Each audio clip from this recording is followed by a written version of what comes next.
Now with that tomfoolery out of the way. Okay. All right. YouTube's doing something. You guys tell me if you are seeing it. Sick.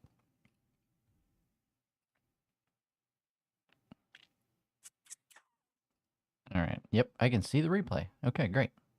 Okay, great. It's gonna be good. We're fine. We do this all the time. It's gonna be great. All right. All right, friends. Sure. All right. Who wants to tell me what happened last time?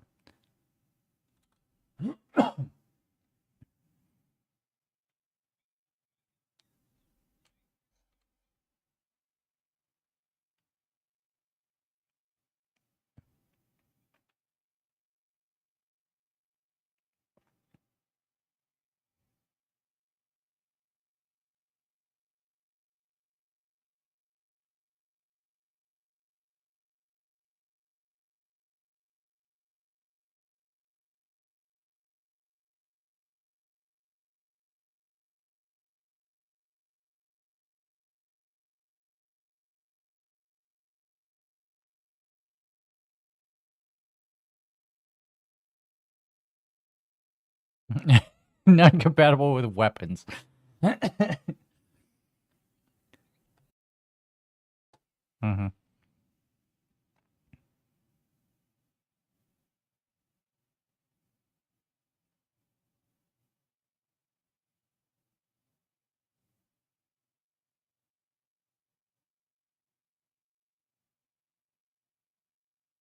Mm-hmm.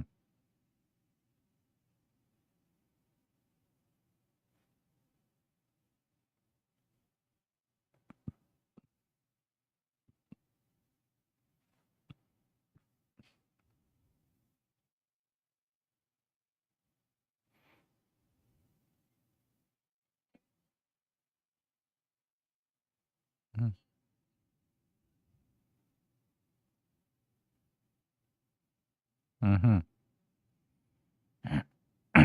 Mm-hmm.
Wall hacks.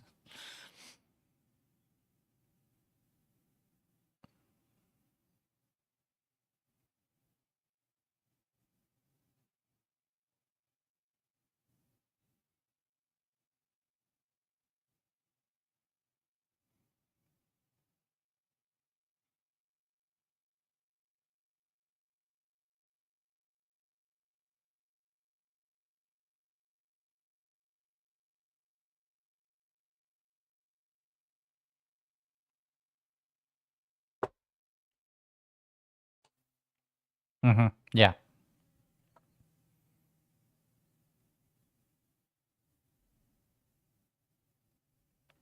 He believes himself to be incompatible. Mm-hmm. Yeah.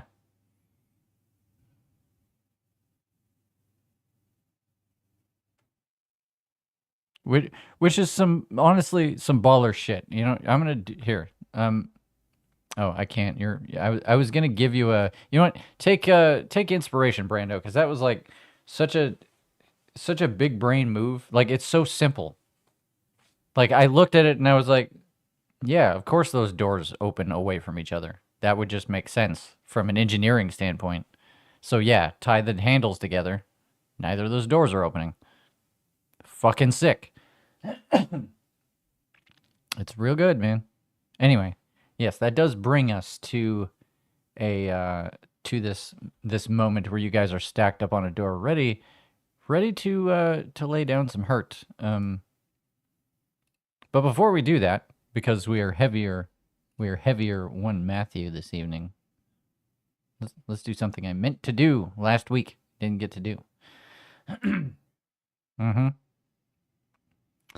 Because we'd like to have some participation. um. So yeah. Um. Of course we do. We don't always get it, but we like it. Um. So Wild. You have you were in Watch Hits with a couple of new friends. Um, yeah, there is a bit of back and forth here as uh, David is looking to get to Glenn's Landing. He doesn't know how viable that is at this point, but he figures that until he can figure that out, he can stay in Watchits because it looks like they need help, and who is he if he's not helping? Um, Meanwhile, the two Minotaurs, Rugius and Costus, they're going to Gringon. Black Ram's on the way, so you've offered to travel with them about half the trip. Um, and you're now one great club heavier, because you know that happened. Yes. Hmm.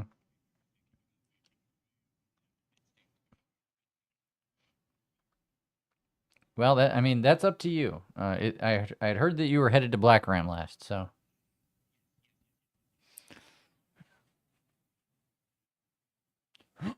okay.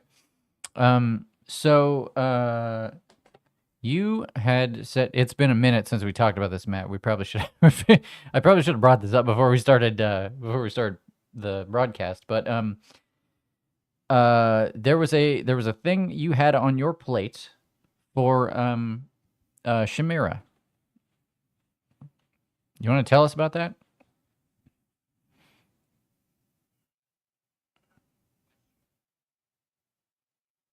Hmm.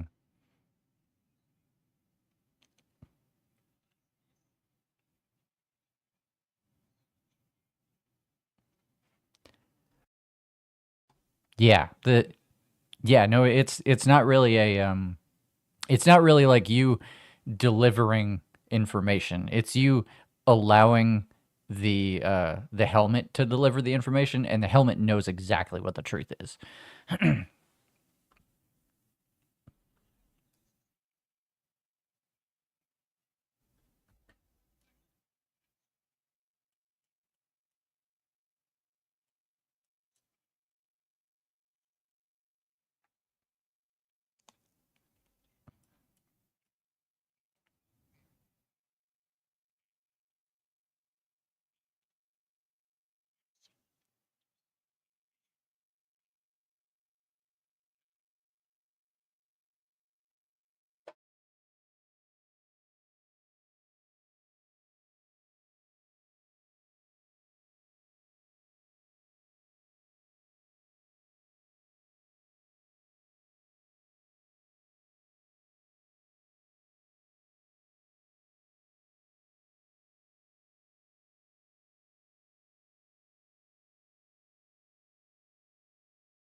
Yeah, I I figure the four of you are on the road, and when you get a moment to yourself, you take the time to sit down probably squint and make weird faces while you run this through your brain.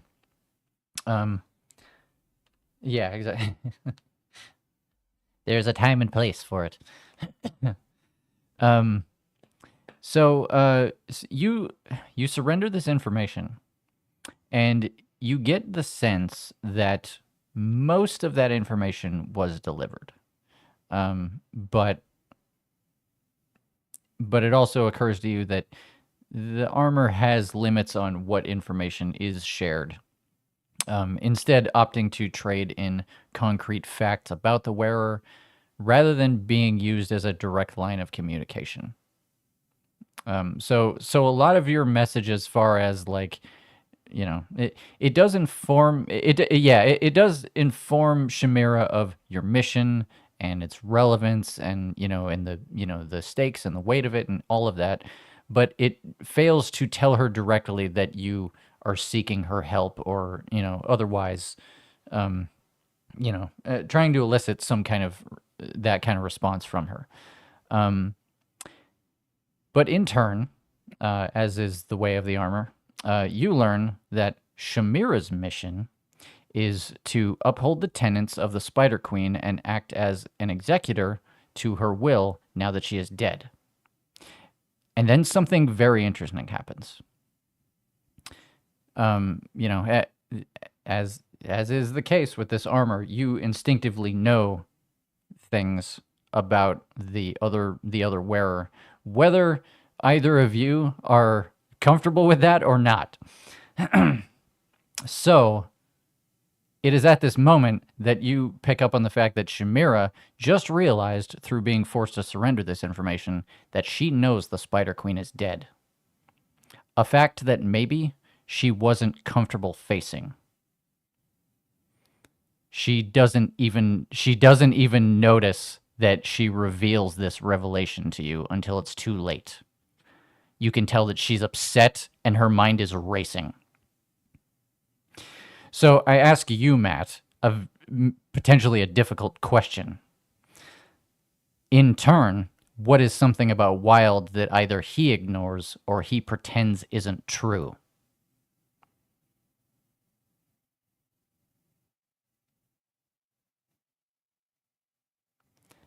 And if you want, I can deal with these other motherfuckers while you figure it out.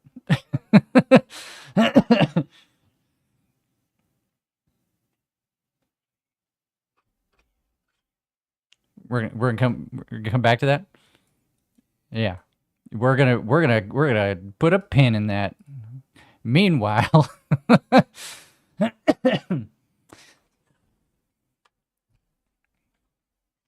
we'll more of that at the end of the session, I think. All right. So meanwhile, the what is this? 5, 6 of you now stacked up on these double doors.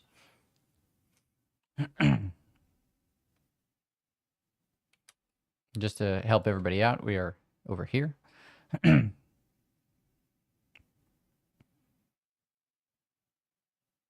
And I think, here, just for simplicity's sake, I'm going to put Ralos far away from danger. Actually, he can be right here. I'll give you guys a chance to decide who's more in front of the door than others.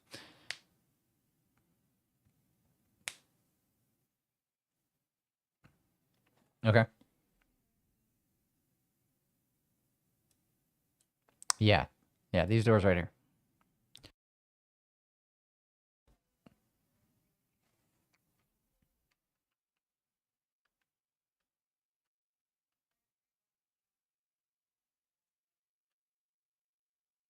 Oh, apologies.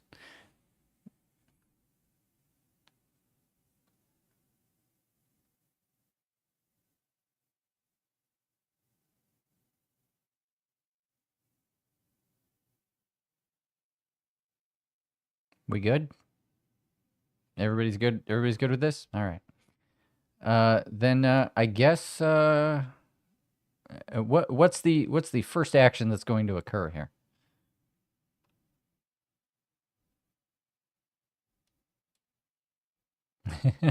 Should we roll initiative now and treat this as a surprise round? Okay. All right. Sounds good to me.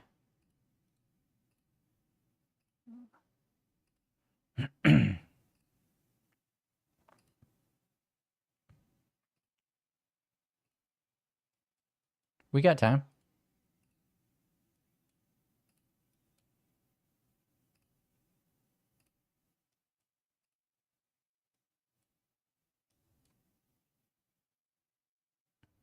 Mm-hmm.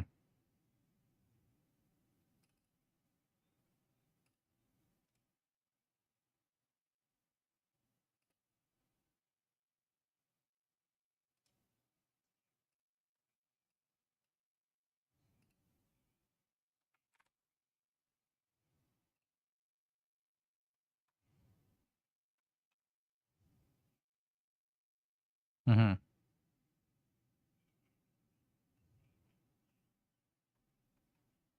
Mm-hmm. Okay. All right.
All right. I think I need initiative from you, Zakar.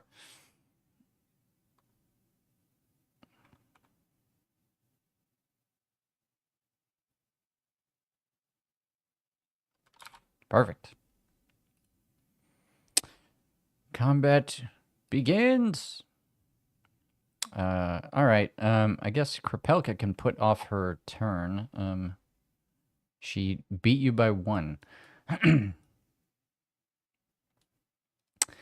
So, yeah, go ahead and make a move, Zakar. While I give the surprised condition to this Mind Flayer.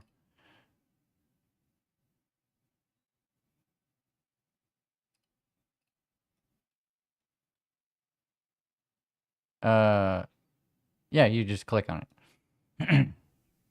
Mm-hmm. Mm-hmm.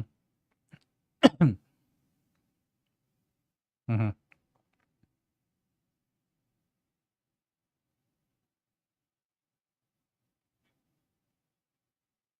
Okay.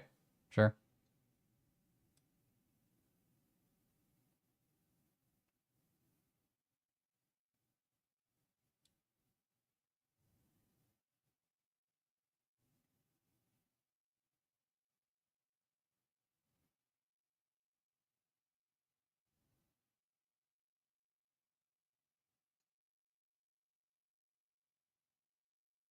Righto.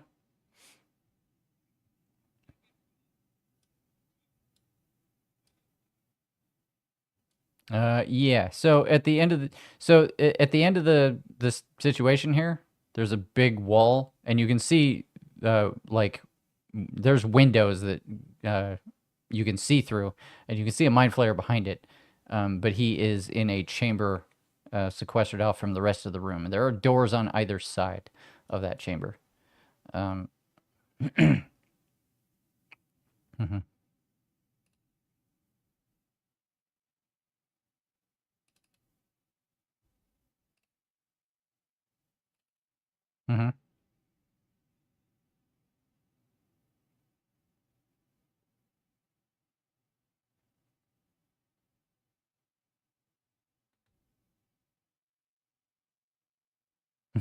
mhm.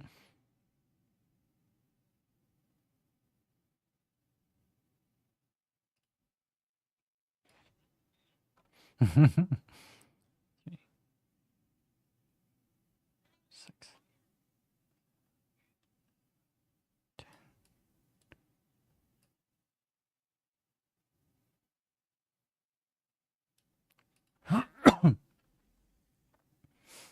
So you had enough movement to like get through the door?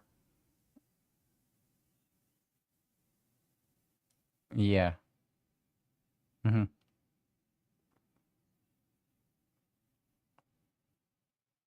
Hmm. Okay.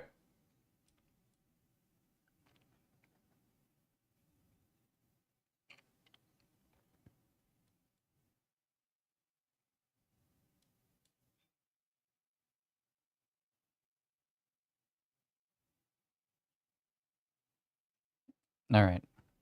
I think as you're doing that, Cyrus, I think her Pelka's just gonna like leapfrog over you and be like, "Too slow, frog." Kick the door open and start running. You will get there before you will definitely get there before she does, because you got that monk shit. But she's going to shadow jaunt as a bonus action, and she will be tapped out.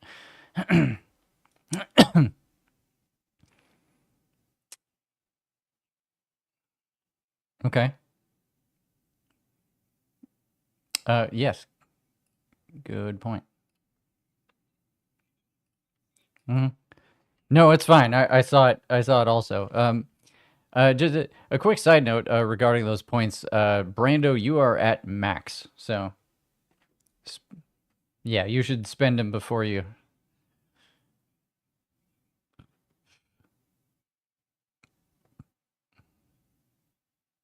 Yeah.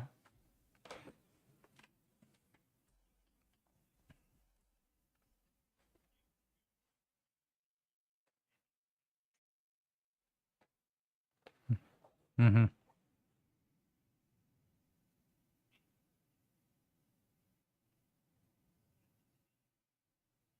Yeah, that'll hit. Oh, I should mention, by the time you get into melee range with this creature, feel free to roll damage. I'm just gonna narrate some shit. Um, Go ahead.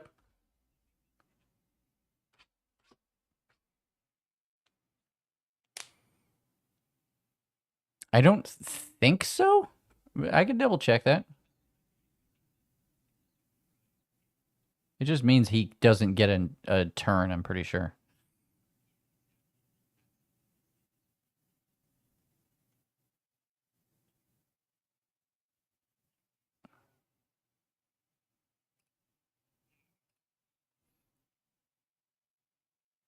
Hmm. Oh, apparently in the new rules, a surprised character has disadvantage on their initiative. Yeah. Hmm. Which I would go ahead and roll it with disadvantage, but he's already at the bottom, so fuck him.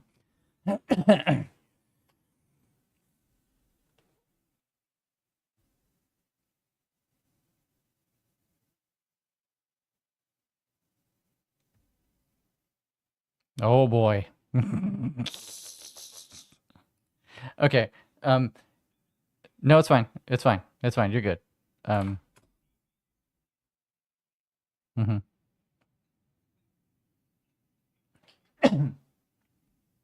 Okay. Can do. Um.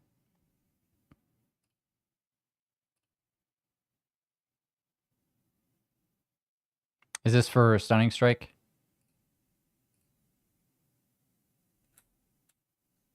Well, he rolled a 6.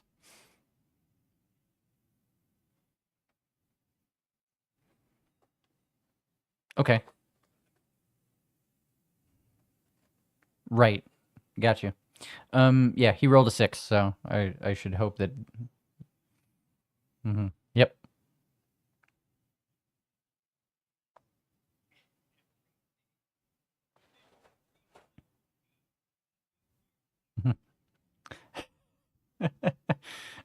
So yeah, you guys watch as the two Shatterkai run in there and disappear into a chamber, and then you just hear an explosion. Just um. So what I was gonna say is like the first thing you notice about this mind flayer when you break into the room is that he has a I'm trying to this is gonna be hard to describe. Imagine imagine something that is made of metal, a metal device that opens almost blooms like a flower. And when it blooms, it's like a tiny shield. It's like a buckler-sized shield. But right now, it's not bloomed. It is closed, and it's closed around most of his tentacles. And he's clearly hurting as a result. Like it has dug into the flesh of his tentacles and held them fast and caused him quite a bit of wounds and discomfort.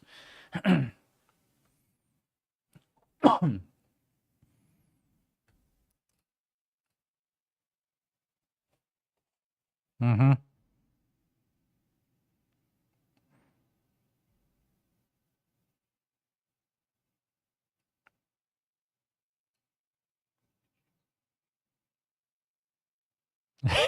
This is not the first time we've seen that. Right. All right. Zakara, I'm just assuming you have more attacks this turn, but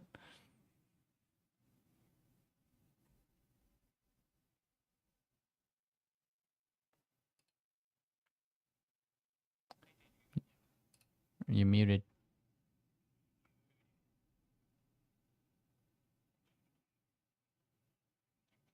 All right.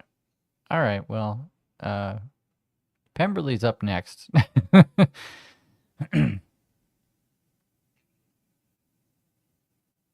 Probably not. He can come back and do those attack rolls at his leisure.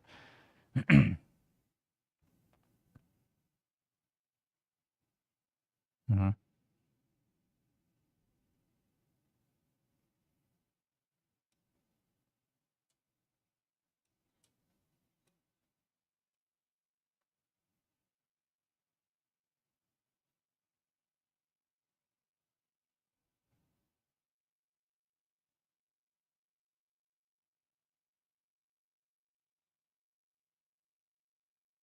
Mm-hmm.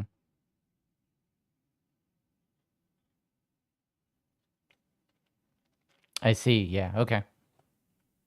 What did he say the square footage was on that? I'm gonna have to look up the.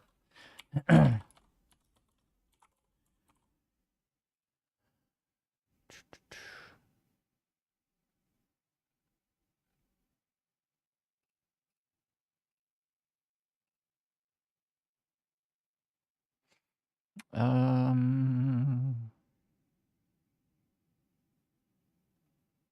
Thunderclap. No, it's not Thunderclap.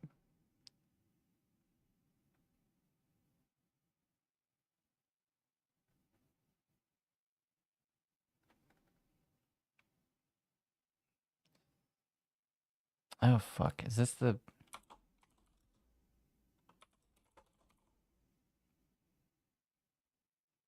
Taylor, you tell me.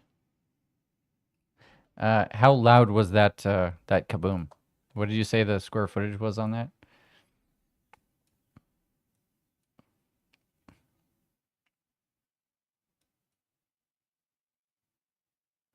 Okay, that's fine. I don't have to math that.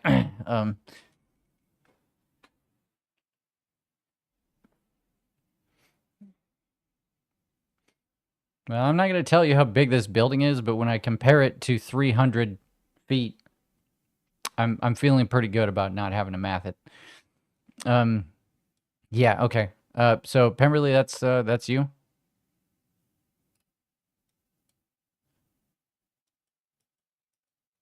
Oh, okie dokie.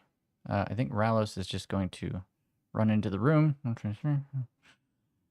He's just gonna kind of like stick to the wall for now and try not to do anything too ridiculous. Cyrus.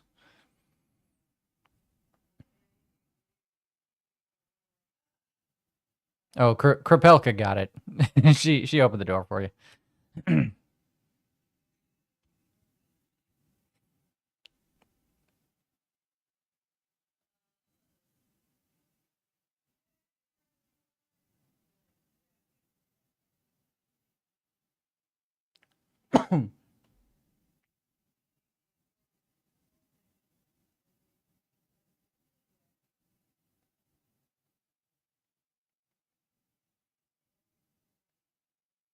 Cool.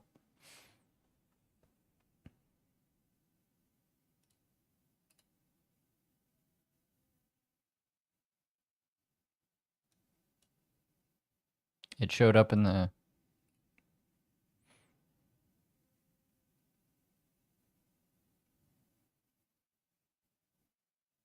All right. Yes.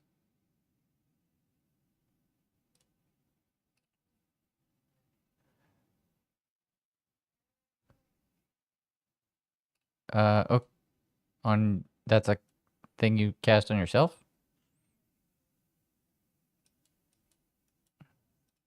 Got it.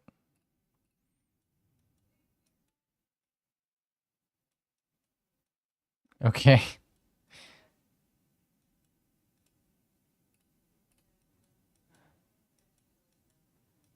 Yes. Yes, that's correct.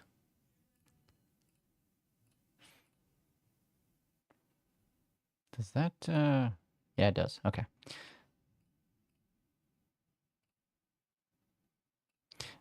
Brando will be up next.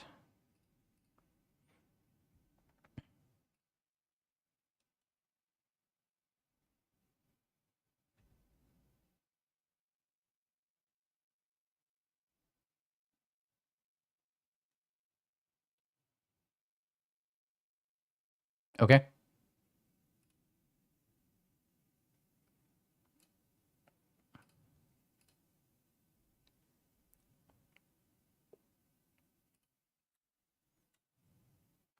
So they have to make a deck save.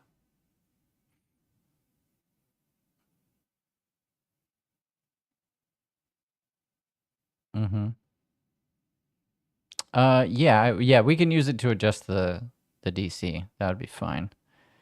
Um, why does it? Why did it create a template? Place? Yeah, there's a template associated with that, and I think that's wrong. um, okay. Deck save for the lad. That's a nat 20.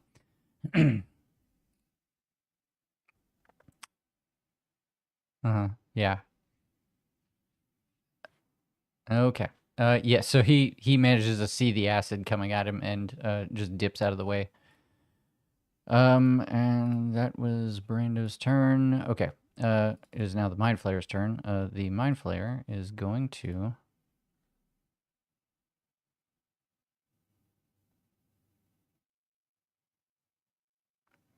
What the hell? Let's get weird about it.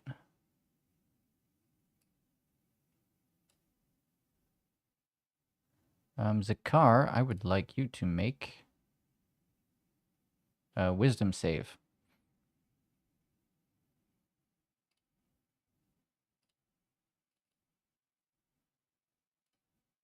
He's muted again.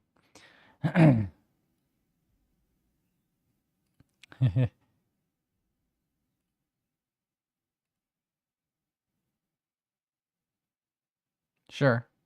Sure. Fair play. Yeah, got you. Um, I've already forgotten. One second. Um, Wisdom.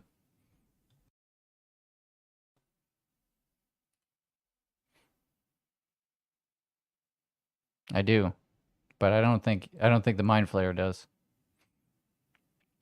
Unfortunately, the DC was 15. Yeah, wasn't great. Okay. Is he near you?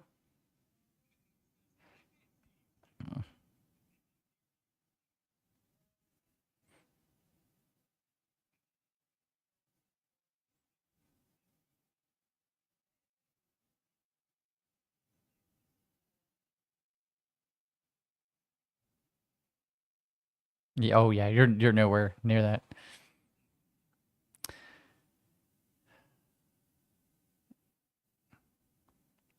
All right. Well, short version. You are under the charmed condition.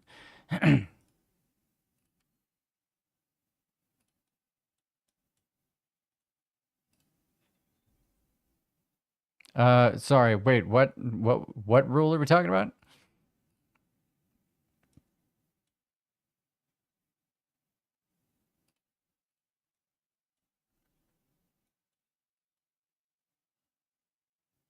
Oh, it just you can add those numbers to any dice roll. Yeah.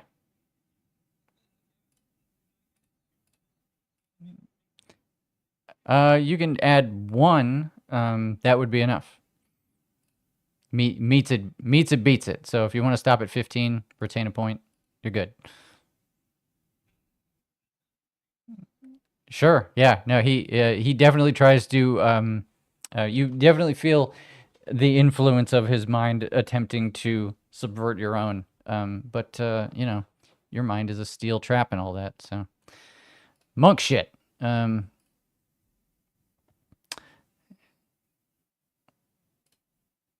Yep.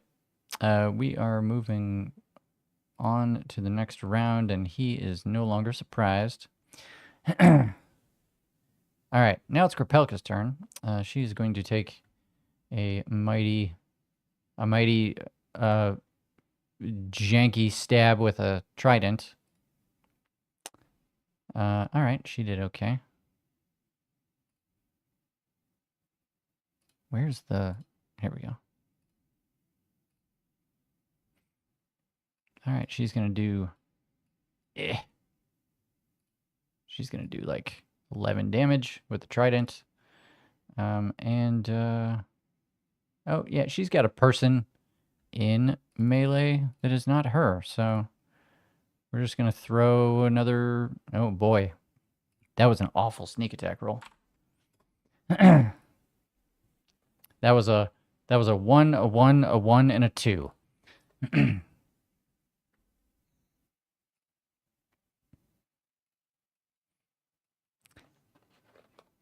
Yeah. To illustrate the fact that now that the dungeon master thinks about it, you should not be able to sneak attack with a trident. um,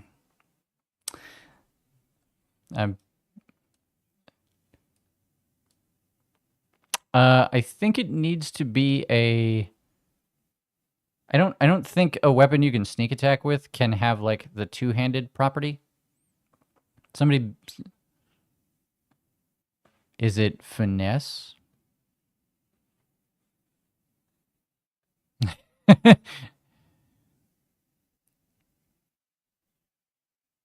it's a big martial weapon.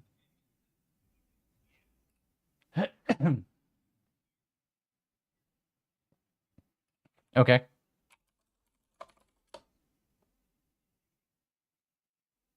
Okay, yes. That's what we were looking for. Versatile is actually great.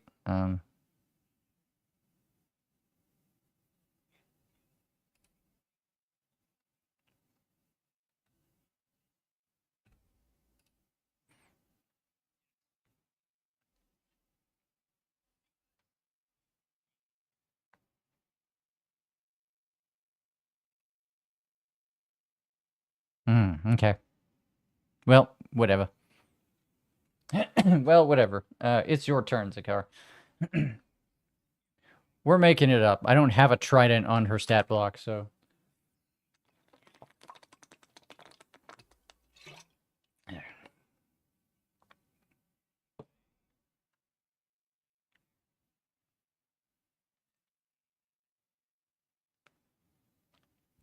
That's a hit.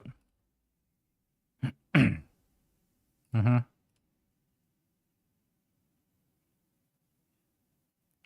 You can roll it now.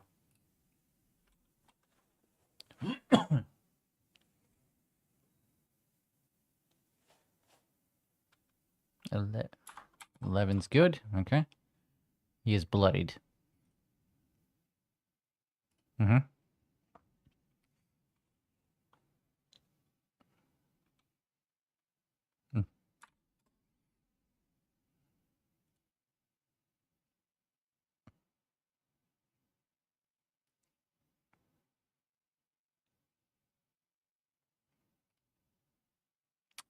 Yes, 26 hits.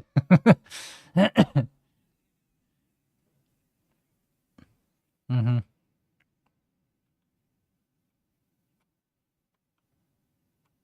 Oh, real good. Okay. All right.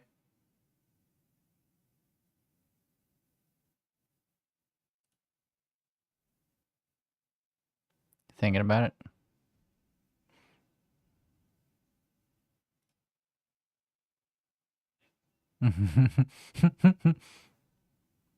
That's the opposite of what you want. Yep.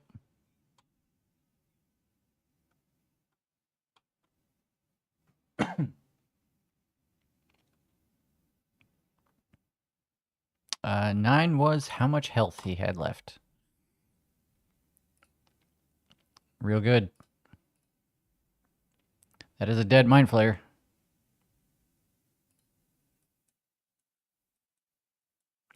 Okay. I mean, you can examine it. You can see that it is a mechanism. That is to say, like there is a. It's pretty obvious to you that it can, it could be opened and removed. But you don't see an obvious way to do that.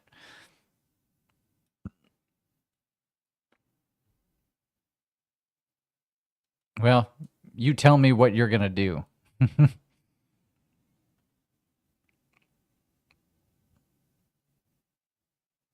With Pemberley on the other side of it.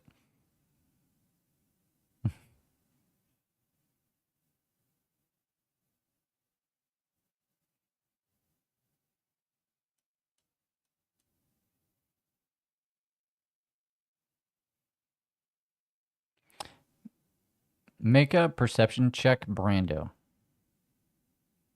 Mm-hmm. Yep.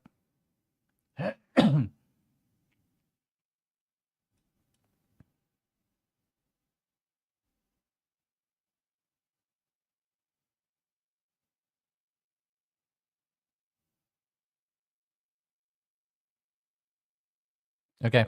No, never mind.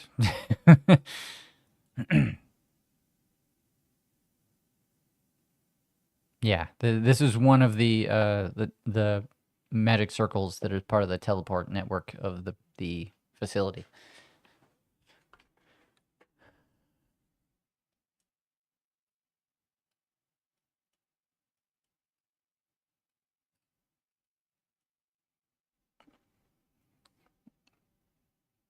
Cyrus, Cyrus, what are you doing at this moment?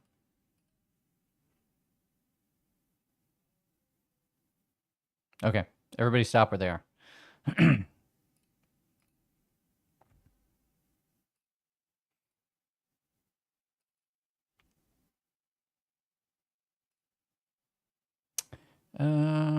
Doot.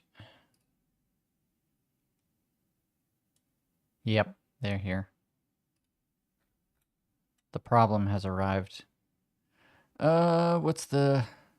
Oh, boy. A cone that's how big?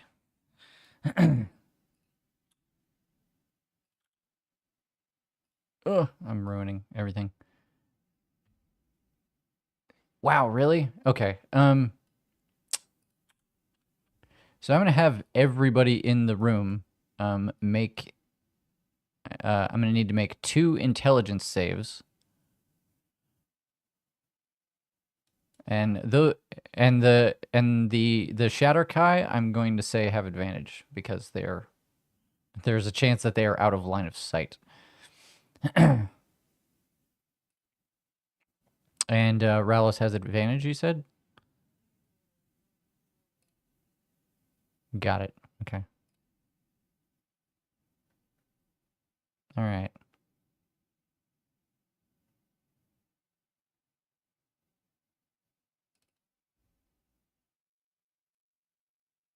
Yeah. Nice. I will need 2 rolls for 2 separate effects, so do it again if you haven't. Yes. Yes. Yes, it is. Well, okay. Remember what you rolled because there's about there's about 18 dice being rolled right now, so help me out. Okay. So what's going to happen is, at this moment, as you guys are starting to cross the room, the double doors that Brando just closed open back up. There's 2 mind flayers standing there, and they are both going to mind blast the room simultaneously. Mm-hmm. The DC was 15. So take note of what you rolled on these 2 checks. Yes, there. Yeah, it's happening. It's happening twice. So you're gonna have to make the save 2 times. Um, and and so Rallis gets a +3,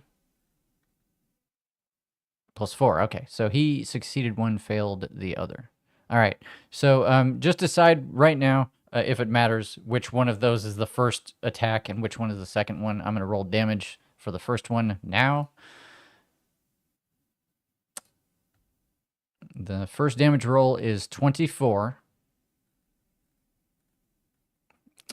If you hang on, let me make sure it's mm-hmm.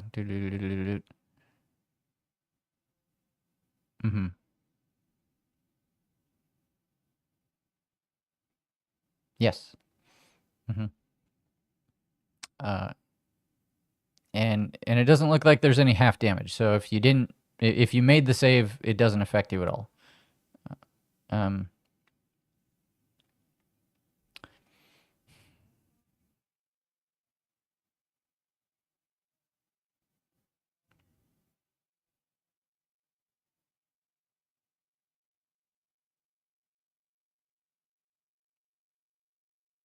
you just half the damage, Brando. That's all you got to work.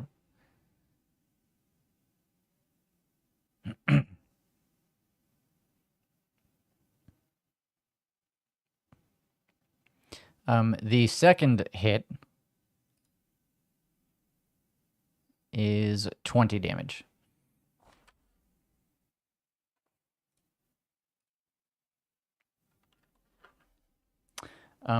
That is going to that's going to knock down Ralos.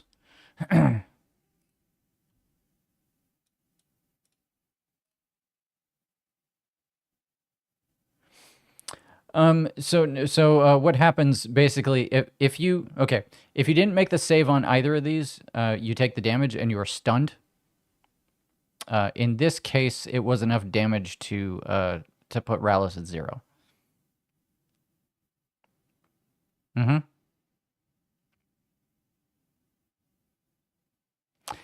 It's not that he's that injured; it's that he's not a level 15 artificer. He's a level 0 jobber.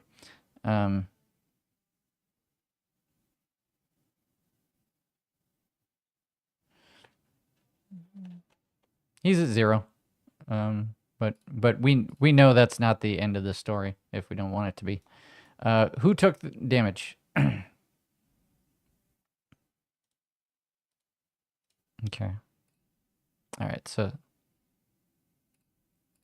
Okay. All right. So, so you're stunned, and you're stunned, and Brando took half damage, and he's stunned. Okay. Pemberley, how'd you do? Excellent. Steel trap.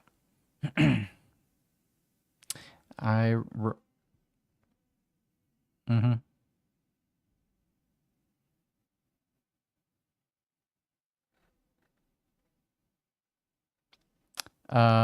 Red means, what does red mean?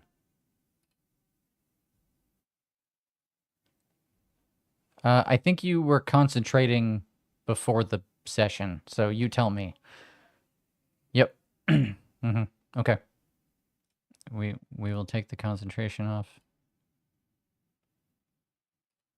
And yeah, he's an NPC. Yeah, he's an NPC and he doesn't have anything remarkable about him. And I rolled for Krapelka and forgot about that. Okay, so she took 20. She takes 24. She is stunned. All right, and with that being said, we are back in initiative. Boom, boom, with their turns being taken. Pemberley, you're up.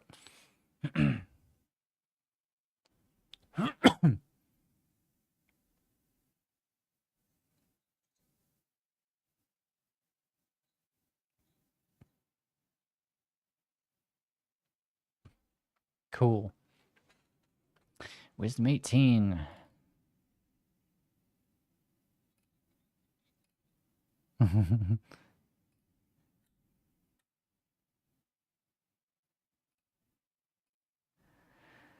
That is a 9 and a 24. So yes, the left one is slowed.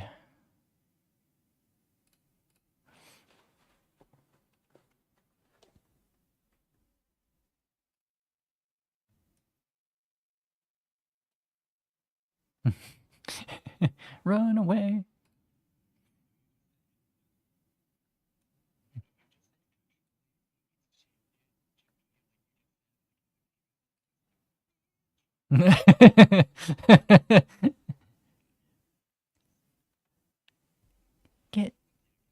Getting the fuck out of here, bitch. All right. Rallis is down. I'm gonna go ahead and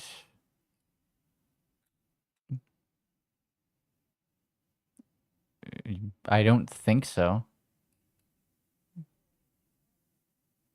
What is Hang on. What the hell? Let me see. Stunned. You're incapacitated. You automatically fail strength and dex saves. Attack rolls against you have advantage.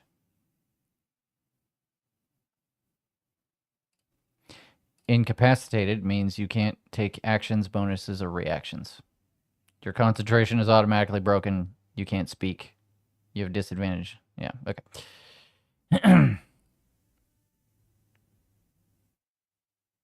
I'm going to go ahead and I'm just going to roll a d20 and not tell you what's on it. But if you were listening to the stream, you might have a clue. Okay. Cyrus. It is your turn. Yeah, I do believe you get to save out of it on your turn. I've already forgotten. Intelligence, yeah.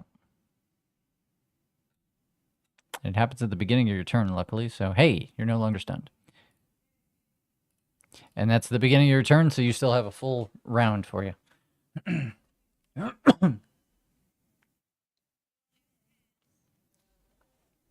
Okay, that's good.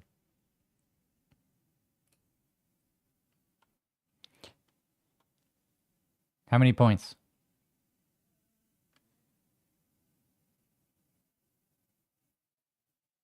Cyrus, tell me what you're doing. We're not.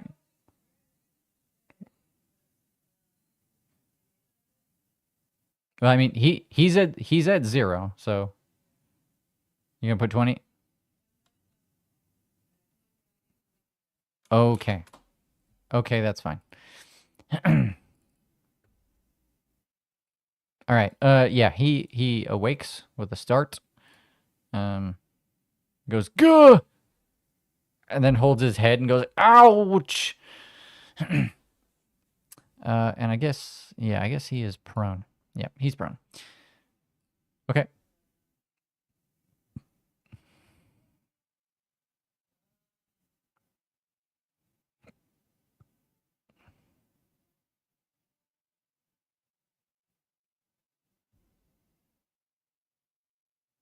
Okay. Yeah. Here's the door right next to you. Yeah, I'm just pointing it out because they're not always obvious. Um, yes, actually. Um, okay. Yeah, interesting. So your light vision would indicate to you that there is a there is something in here that is registering as a life form. It's rather large and does not appear to be humanoid in shape. I wouldn't say it's not physically, no. I would say it looks more like a something blob shaped, but maybe about the size of like I don't know. It's almost as big as a horse, I would say. um, is that your turn? Is that your turn? All right, Brando. Yes. So the first thing you will do is make that save again. Yes. DC is 15.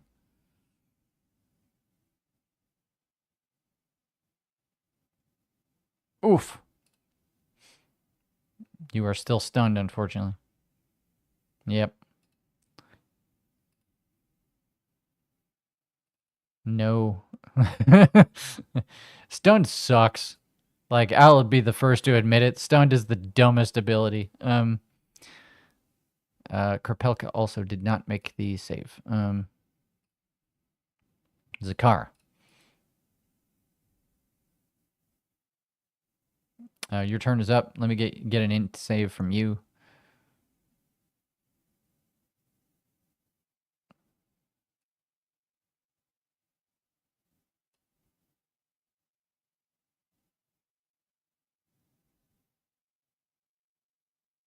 Okay, cool. Great news. Zakar is no longer stunned. That's the beginning of your turn. That's the beginning of your turn. So you got a whole turn now. Mm-hmm. Open the ninth gate.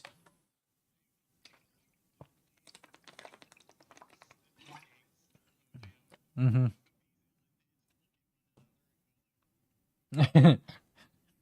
They just cock their heads to one side like a dog. Like what? Yeah. An immense. No, it's fine. We can imagine it. Like it's just gonna get fucking copyright strike.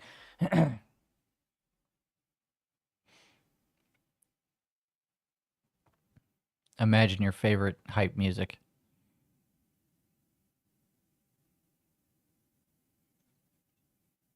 Mm-hmm. Yeah. Sure. What do you want?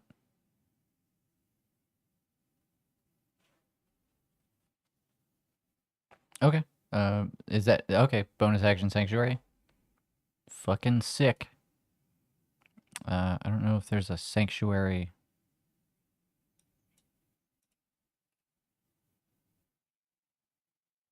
Yeah. Yeah. I mean, they have names associated with them, so I'm like, one of these does not say. God, they don't have sanctuary, but they have malnutrition. Who the fuck designed this?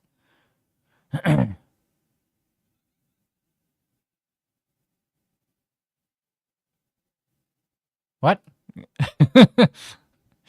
That's two ridiculous things. That is two ridiculous things said in the span of 10 seconds. There's probably an Oregon Trail board game. We could do that if you guys want. It's fine. Zakar, kindly dazzle us.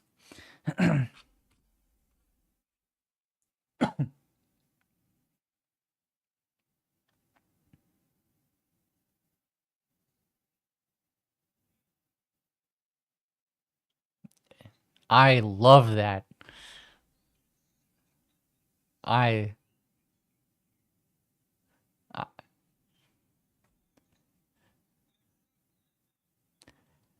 yeah.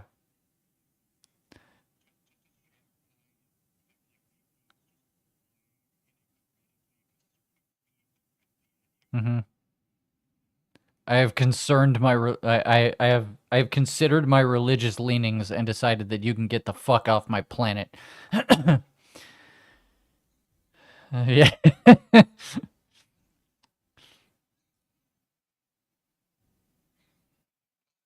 Got him. Mhm.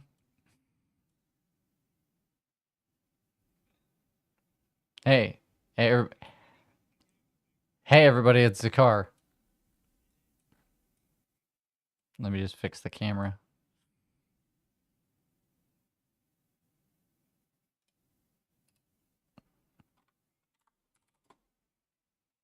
Okay.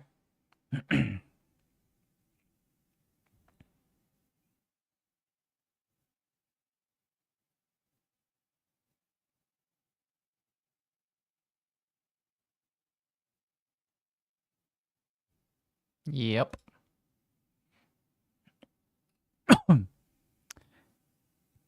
You rolled the DC on the dice, so or the AC rather.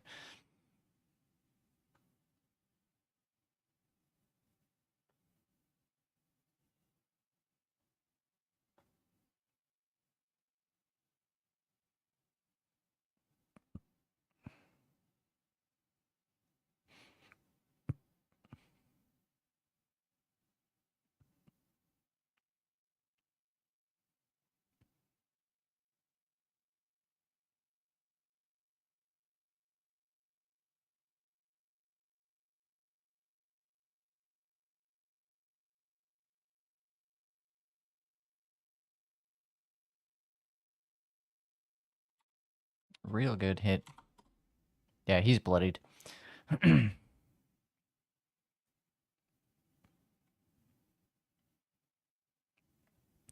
Yeah, I don't know if it's a thing in the new rules, but uh this particular module does account for it, so I don't know. Whatever. We all know, we yeah, I mean we all know what bloodied means, and honestly, it's one of the coolest fucking things to come out of it's such a simple and elegant thing that to come out of 4th edition. I don't know why they stopped doing it.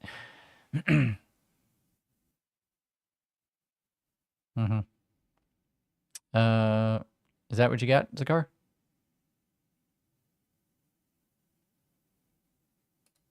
Stand by. He's yelling at a cat.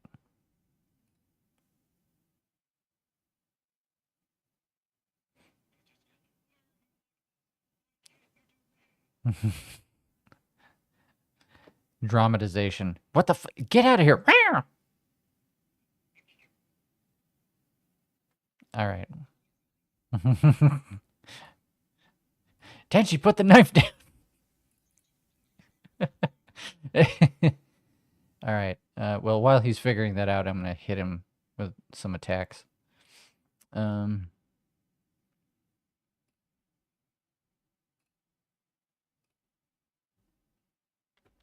Oh, I should probably.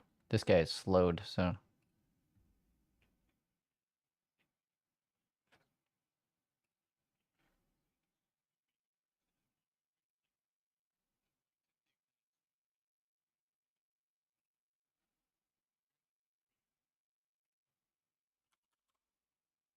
Okay, slow is not a condition. That's why it's not showing up.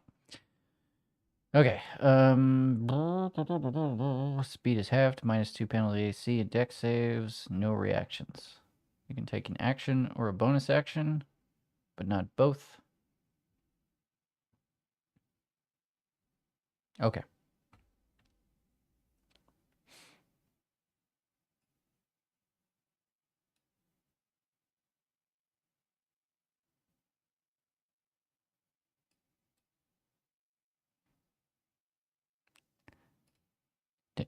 Taylor. Did you come? Okay. Did you completed your turn then? Okay. Just making sure. All right. So, guy on the left, despite being slowed, he rolled a 26 to hit you with his tentacles. I'm getting ahead of myself. Hang on. So he's going to do.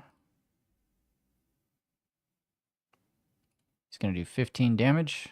I can go ahead and decrement that. And you are going to be grappled. And I need another int save.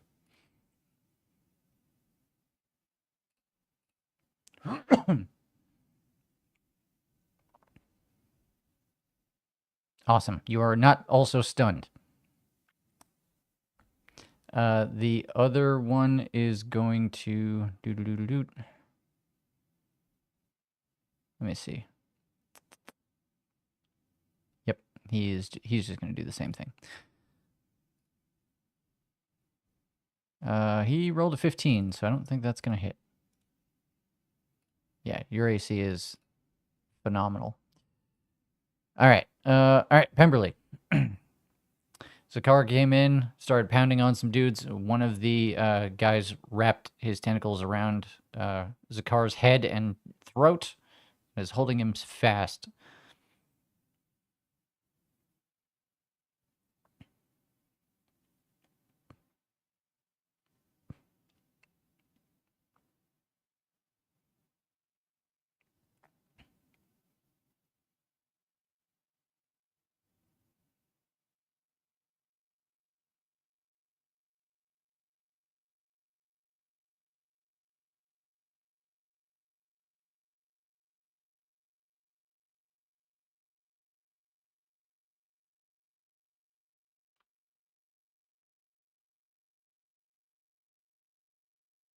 Okay. Go for it. 26 will hit. Shit.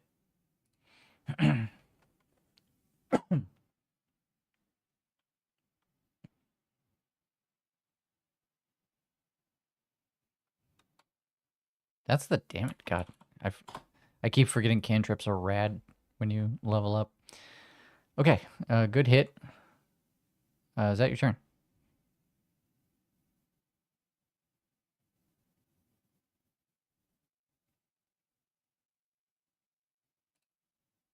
Mm-hmm.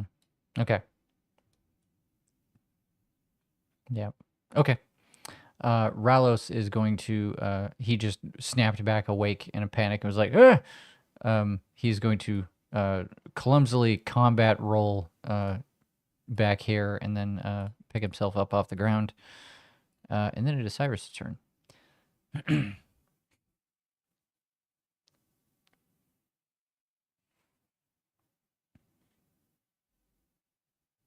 He is grappled by a mind flayer. Mm-hmm.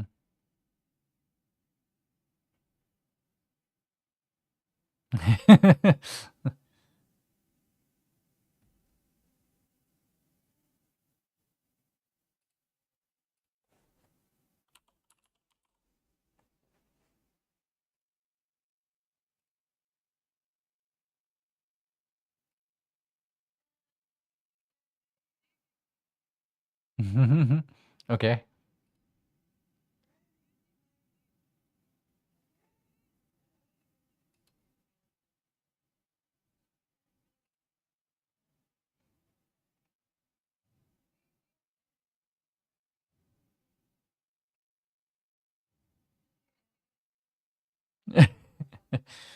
Okay.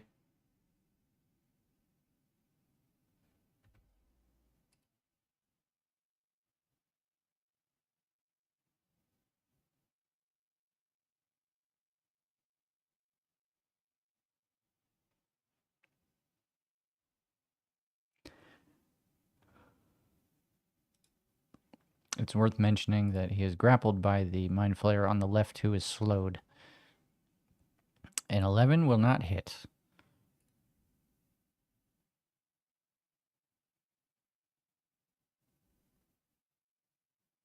Oh, real good.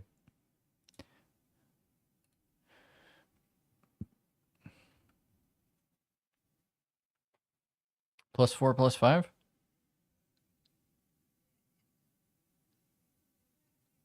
Okay. You have to roll damage first.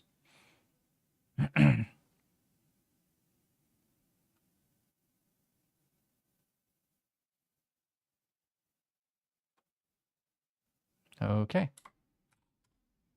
Okay. And then as a bonus action, okay. Got it. Okay. Brando, int save. DC is 15. That's a 17. Okay, good. Brando, you are no longer stunned, and you have your turn available to you.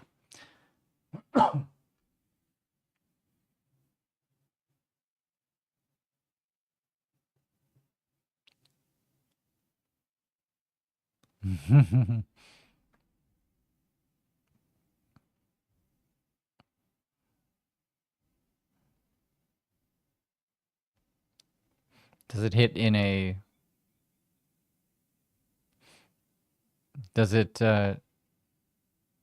hit one target or? Oh yeah, it's a 5-foot radius. Okay, so both of them have to make the dex save. Okay. The guy. Yes, that is true. And I think. Hang on, I need to double. Allie, maybe you know. Does slow give them disadvantage on dex saves? -2 to dex saves. Okay. Okay. In that case, the one that was slow rolled a 12.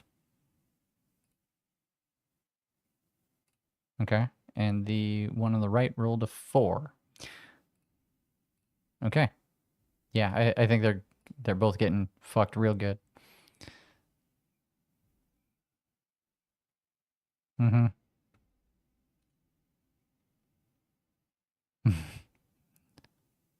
Just roll 5d6.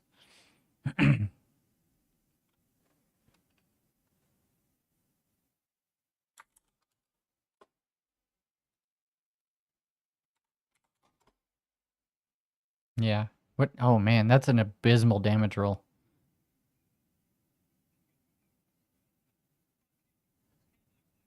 2, 5, 1, 1, 1.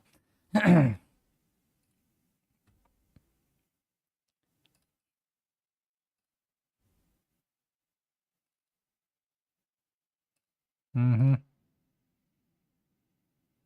All right, Kropelka finally is not stunned.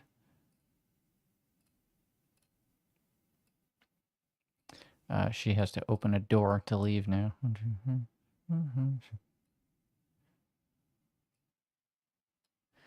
I think Kropelka is going to get this far, and then she's going to throw the trident. She very angrily unstuns herself and then runs out and goes, "Gah!" and just throws it. Let's see here. Okay.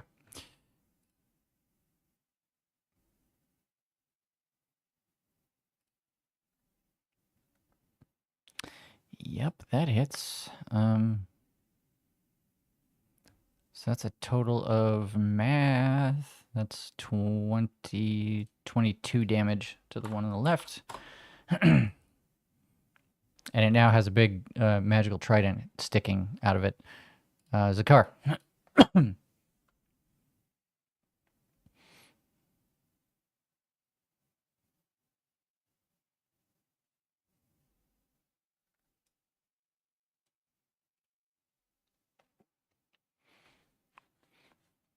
Yeah, don't even ask. AC is 15.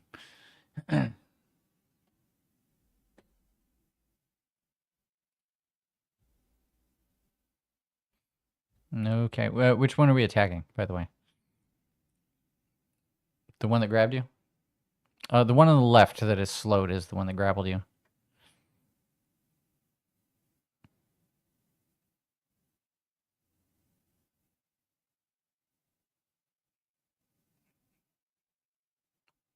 Okay, well, yeah, no, I believe you. Yeah.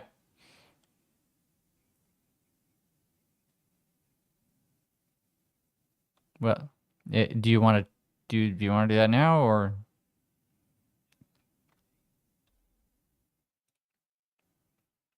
okay. Well, in that case, he dead. Yeah, the guy on the right dead.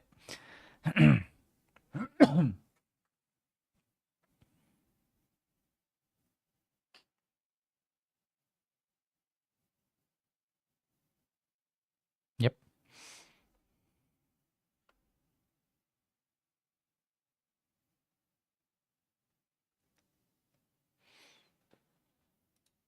Okay. He's looking rough. He's looking rough.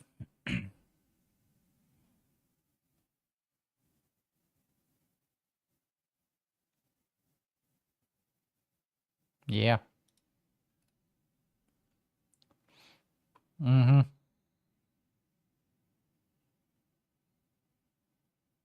I mean, we can role play all we want, but you do have to make a damage roll.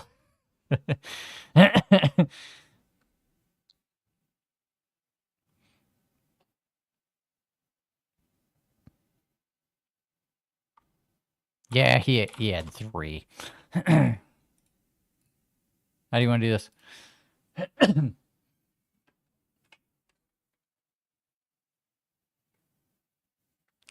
He does have a big trident hanging out of him.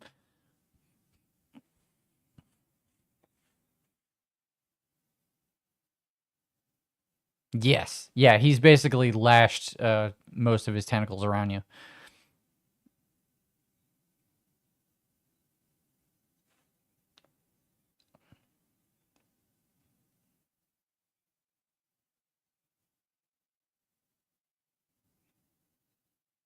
Hmm.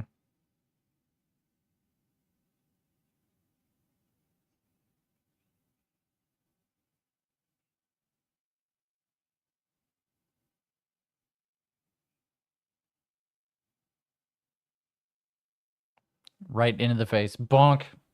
Yep.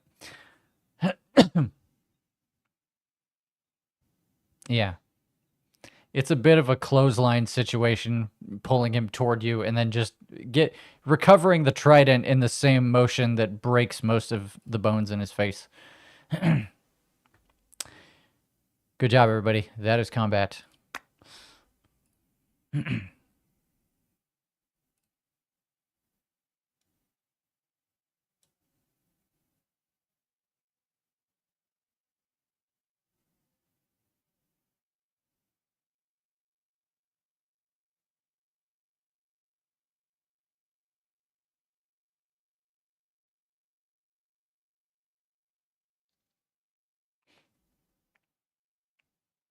I would say you wouldn't notice until you really, really looked at it, Cyrus, that there is in fact some faint life forms coming from this, but they're very faint.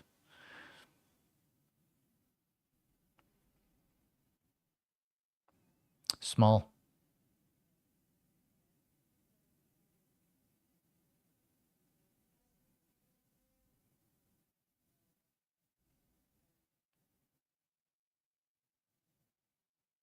I mean, anybody can make a nature check or history or I don't know. Throw some intelligence on that to discern what we all know about illithids on account of Baldur's Gate 3.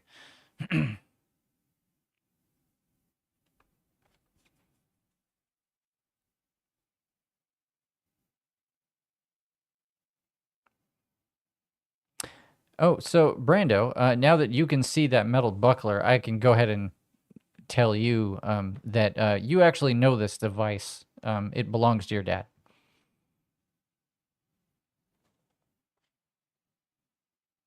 Hmm. Yeah, this when Query was telling you like, did you know your dad could put up a fight? Just follow the trail of Mind Flayer blood. This is what Query was talking about. Um, Ralos was beset upon by Mind Flayers, so he took out his magic buckler and ruined the day of one of them by locking their tentacles in place. Um, yeah. Hmm. Yeah, without too much trouble. Like he knows the trick to unlock it. The mind flayers couldn't figure it out. He just grabs it and goes, and it unlocks.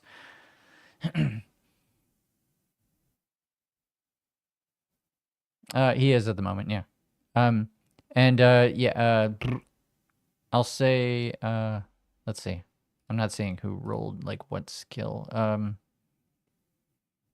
Yeah, I'll say Pemberley and Cyrus. You both know about more or less how fucking tadpoles work. It's true. You may have heard about evil tadpoles from space. Hmm. Yeah, and they're like, no, no, no, it's not like that. Hmm.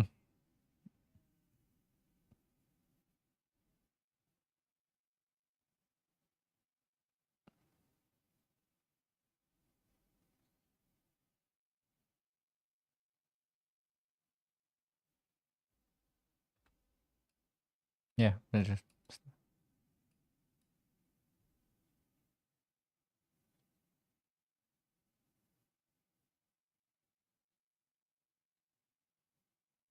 okay,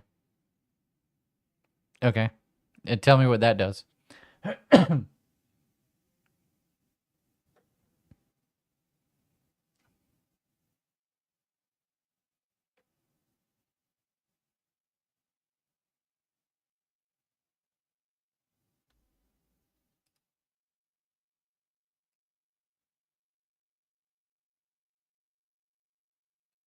Hmm. Okay.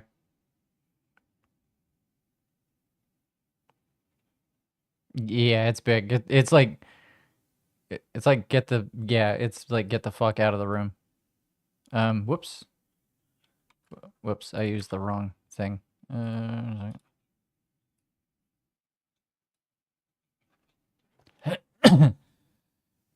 yeah, right. Um,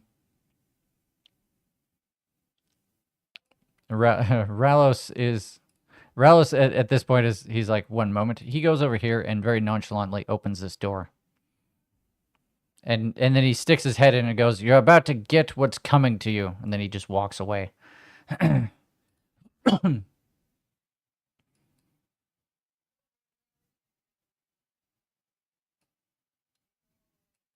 But as you passed by Brando, you can see that in that room that Ralos opened up, there's a vat with a essentially a rather large brain in it.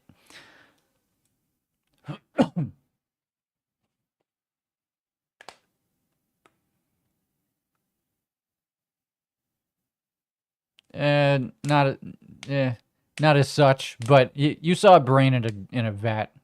It doesn't have a face. That's important. Hmm.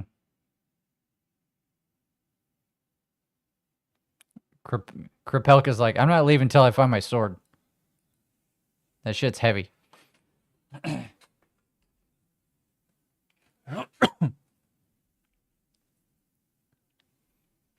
Yeah. Yeah. Pemberley, do your thing.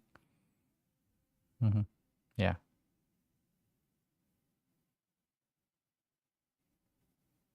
Probably not unless it goes through walls.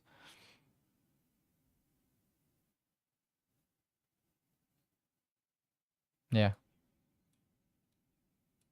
Yeah. Pemberley, you see a big pulsing brain in the middle in the middle of the room.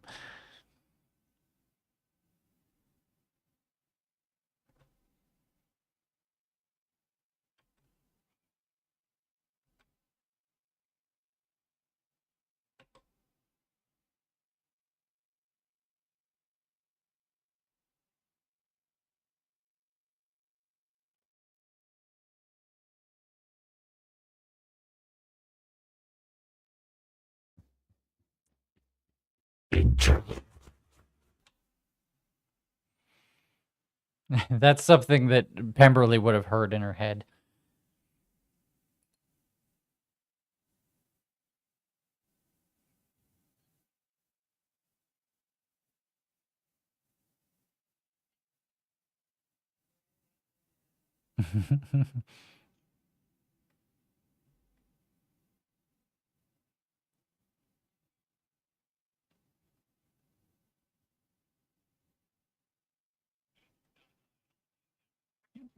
You tell me, Pemberley.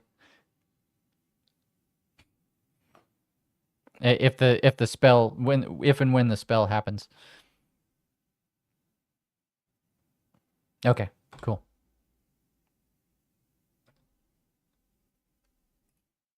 Yeah.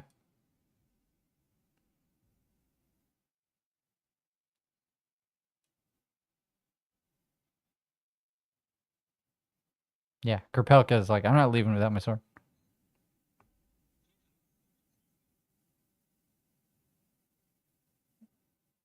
And Kerpelka's like, well, all right. Have fun, kids. She throws the trident back to you. That's true. Yeah, she dips.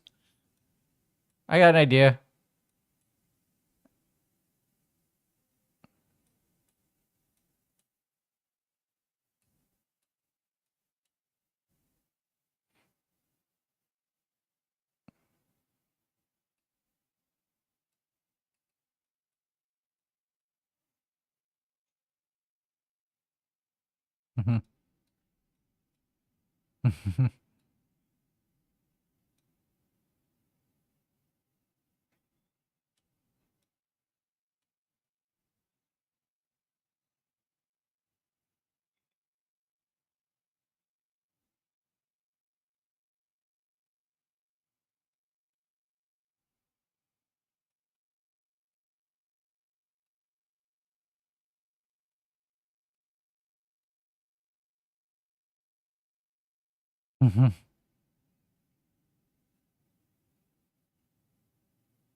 It takes a while. Didn't the sickening radiance thing take a while?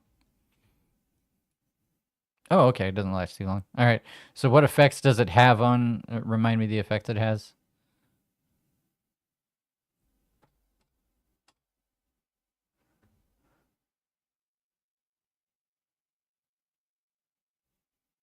Okay. All right. I will go ahead and make a con save of some kind. All right. He can he can stay with you guys.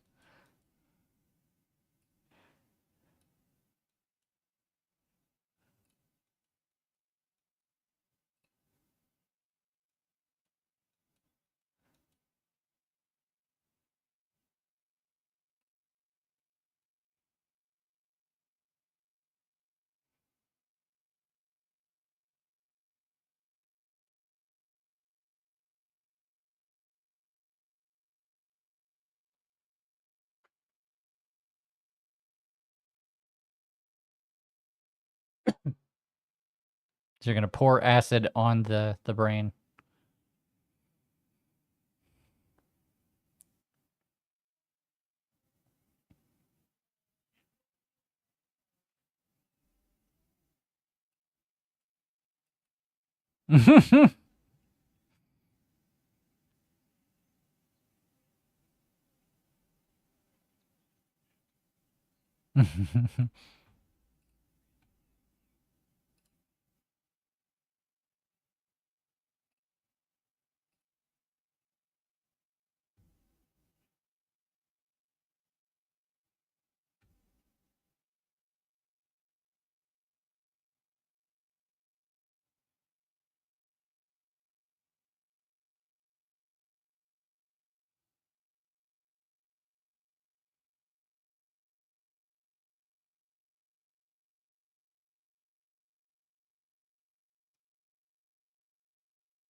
I would, I would like both of you to make intelligence saves.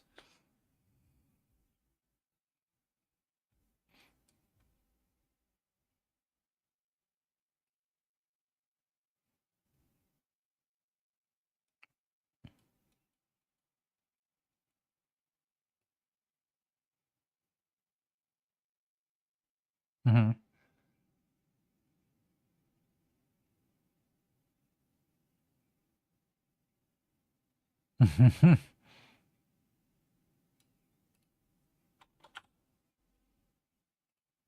Okay.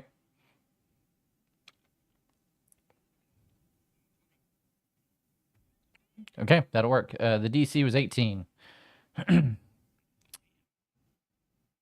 Yeah. So as you're saying that, it's using an ability very similar to the Mind Blast that the Mind Flayers used earlier. So like spoilers, you're gonna be stunned again, Brando. But more importantly, this is a much bigger brain.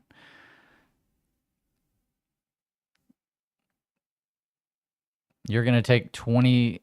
You're gonna take 27 psychic damage, and you are stunned.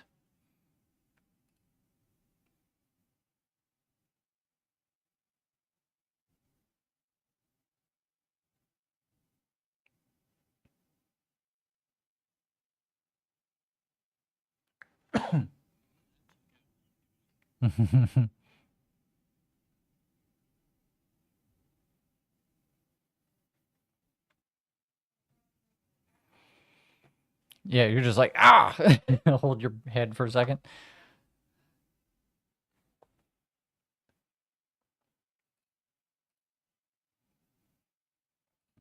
No, you try to speak and it's just like.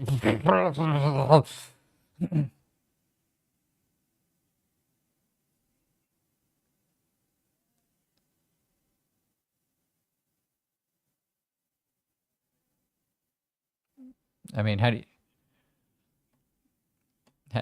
you guys how do you guys react to that?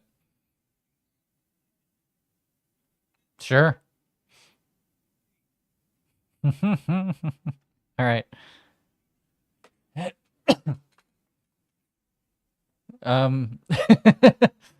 is a fantastic question. I mean, it's not great.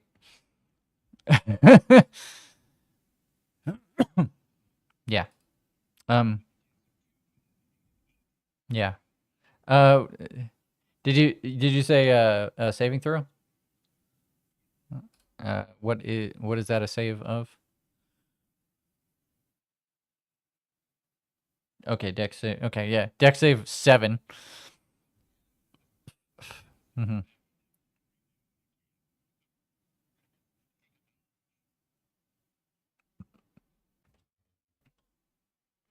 It the brain doesn't like uh you think it might recoil a little bit, but it doesn't have like a ton of muscle in it or anything. It just kind of sits there and takes the blow. But you do hear in your head.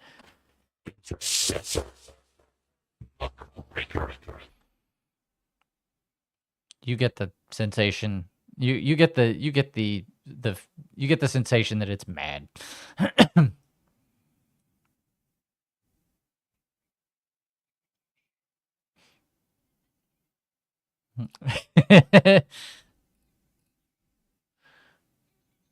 Sure,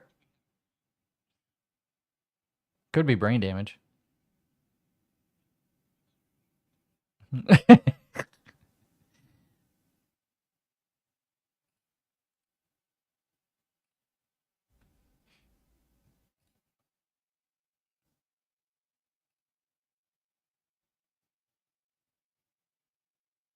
Sure. Sure. Okay. So, Zakar, you've done 27 damage to the beard. It looks, um, it is, how to say? It's hard to say, like, it's hard to say that it's like near incapacitated. You get the feeling like, not when you don't have a ton of limbs and you're just a mass of conscious thought, it's pretty hard to be like, I don't know. I think you get what I'm saying.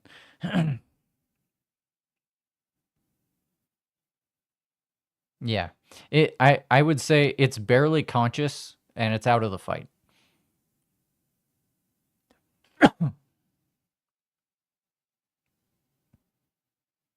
No, I mean it's basically in a vat like a pool. Um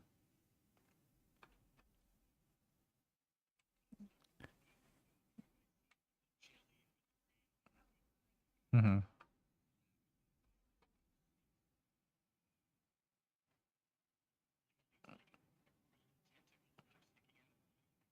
Mhm.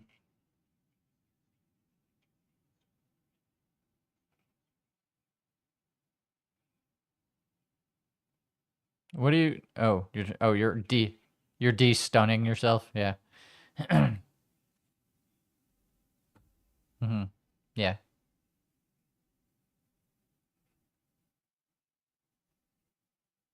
Mhm.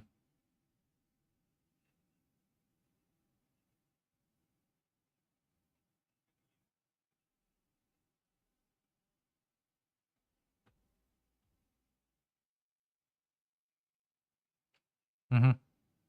Yeah, I'll give you like I'll give you free reign here. We don't have to roll dice or anything. Just if you're gonna finish this guy off, tell me how it happens.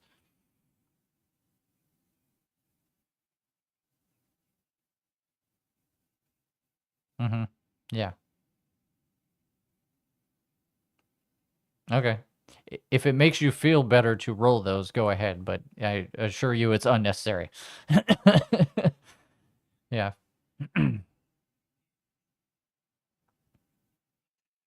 Yeah. You guys hear the boom again as a bolt of lightning crashes into the room. Um mhm. Yeah. Yeah, people probably heard it outside.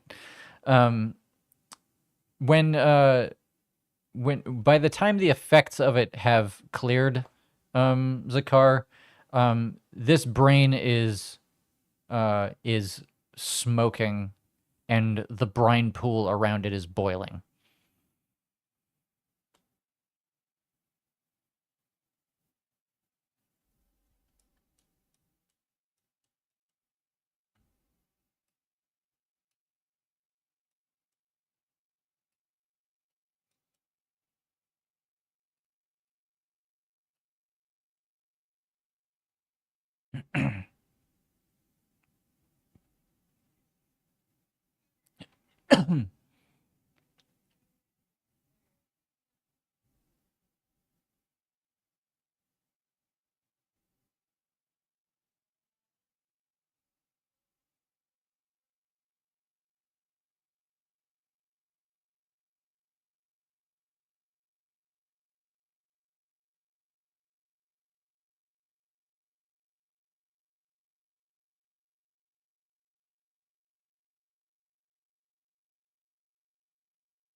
I think Ralos would say like I can assure you that with the exception of the woman who you've met already, there isn't many here who still possess their own agency. At least not any worth saving. Yes, it is.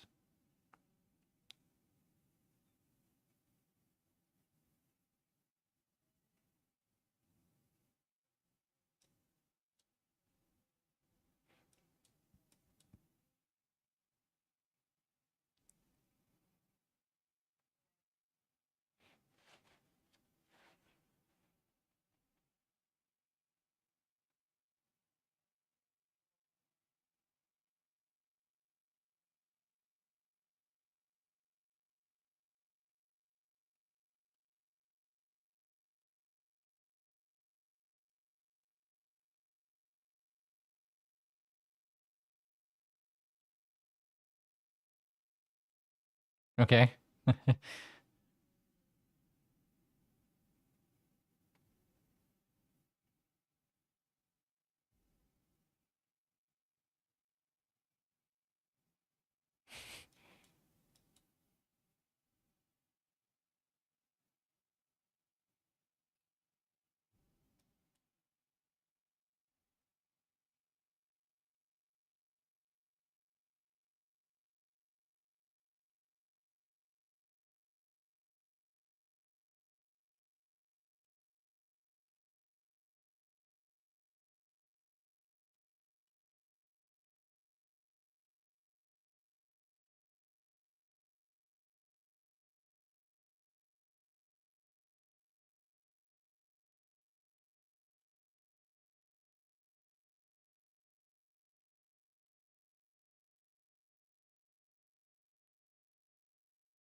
um,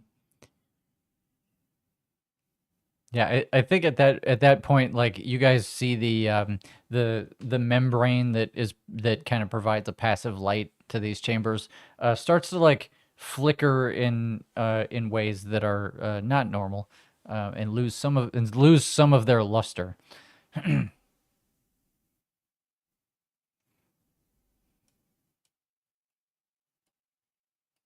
Hmm. Okay.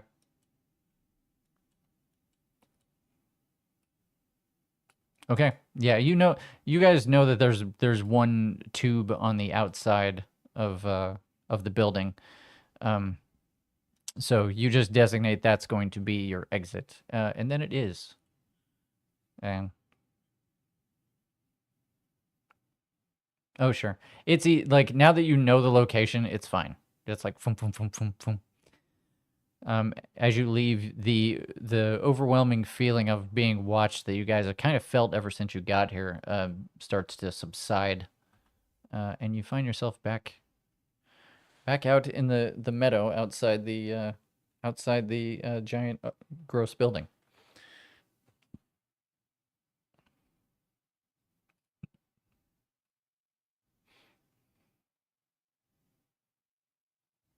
Hmm.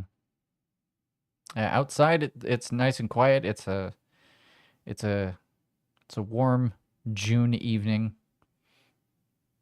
Sun is setting.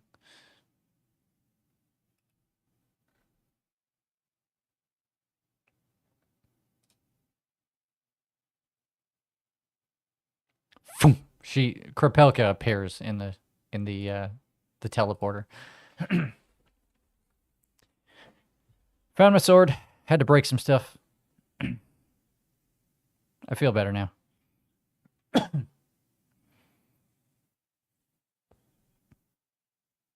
What? Why?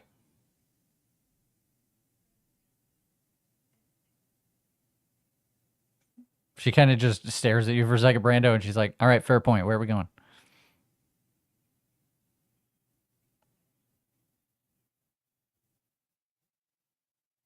Oh, they didn't.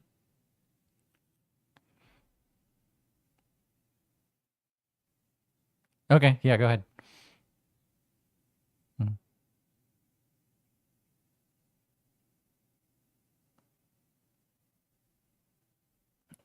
Yeah. Yeah. You don't think she's fucking with you at all. You don't even think that she would be she. You don't even think she's being compelled by anything to tell you that.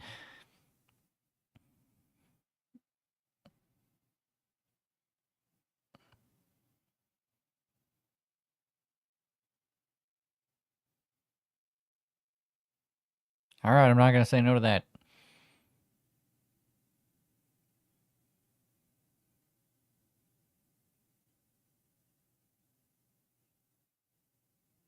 Hmm.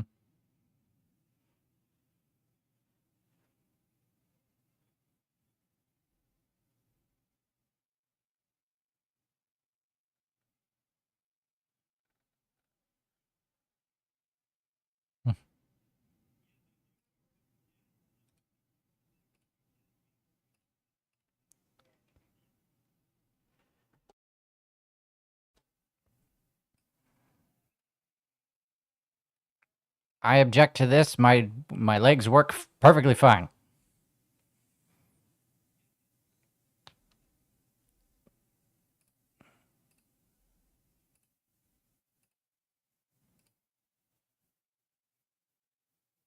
Yeah, sure. Yeah, you can. Well, I mean, he had one. He had one device in his pocket for just such an occasion. And he used it, and then there were two other mind flayers. They got mad at him. Mm-hmm. Mm-hmm.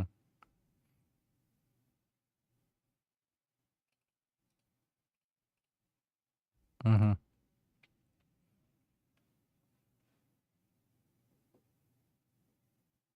Anyway, yeah, you guys make it back to Bifrost. Um, Well, you guys were only gone for a couple hours, so yeah, probably it's still just query in the in the plank when you get back.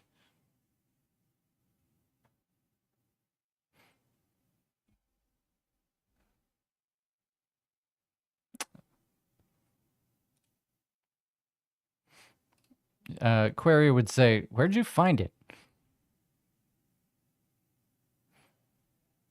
Yeah.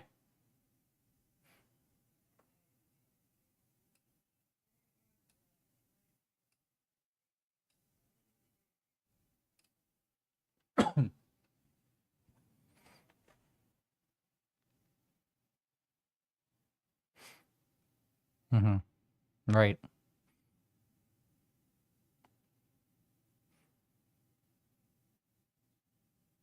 She doesn't. She takes that in. Yep. Anyway, well,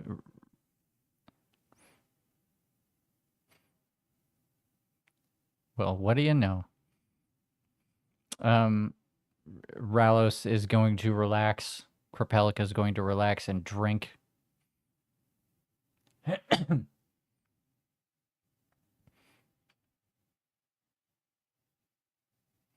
Hmm. Yeah, he's a little scraped up, but he does appear to be at a cursory glance he appears to be perfectly intact and untainted by any mind flayer nonsense.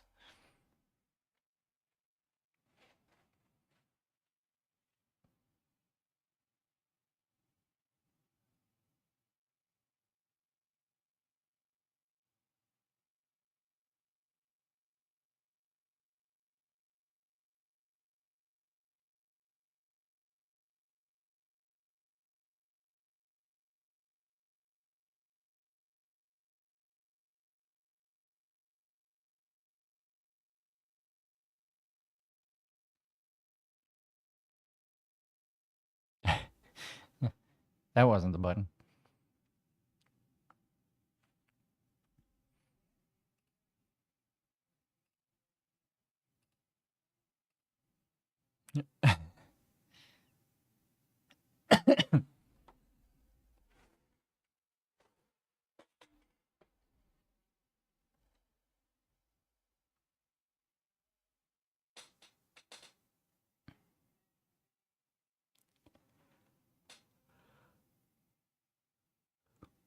Okay. What do you want to say to Bahamut?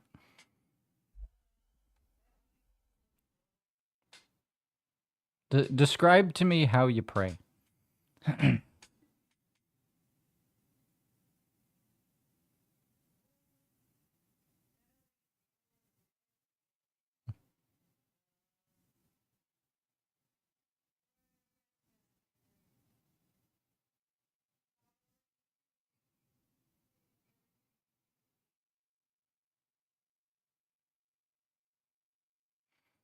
Um,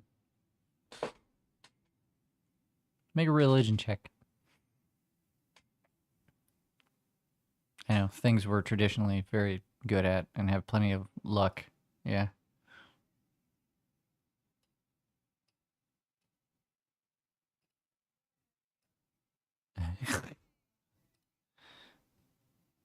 You are highly distracted, um,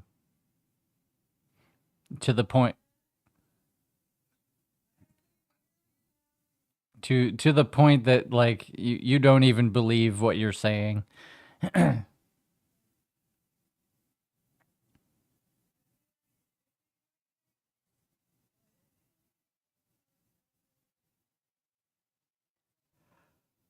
Yep.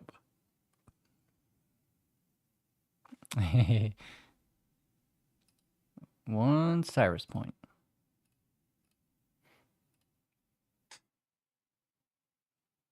Once, I think. I want to say.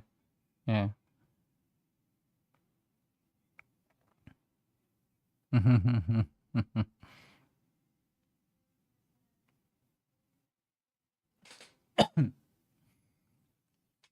So I do want to get.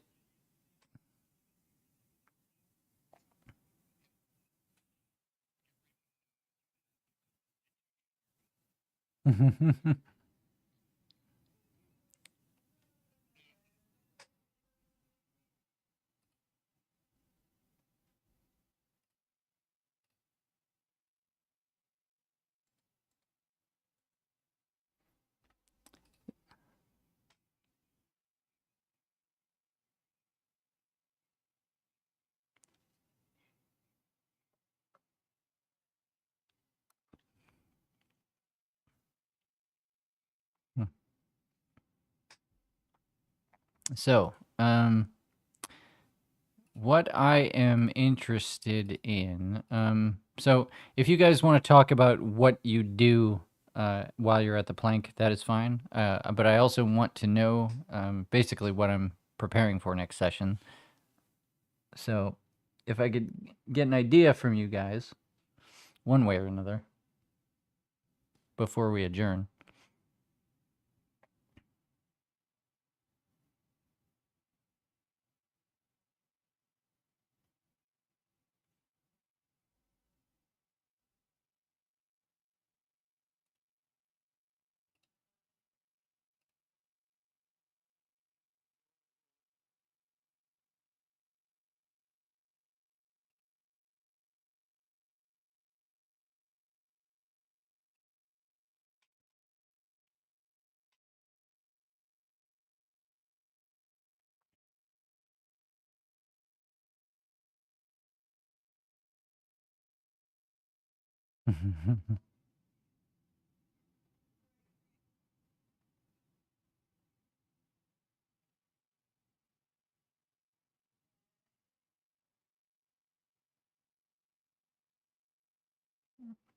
You can play all the Dungeons and Dragons you want.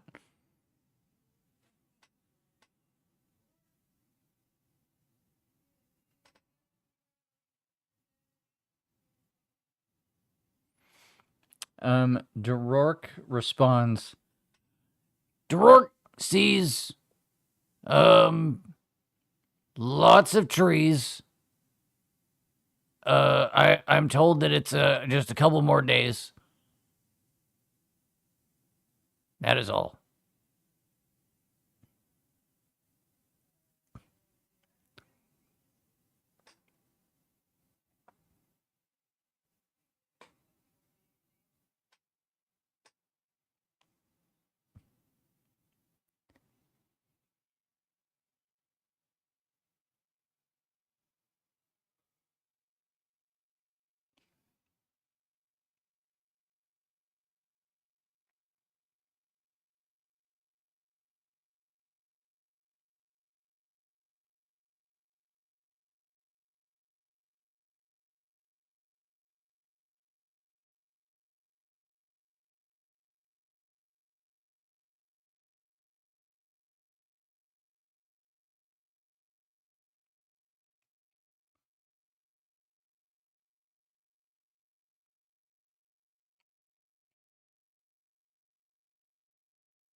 Where is these days and times coming from?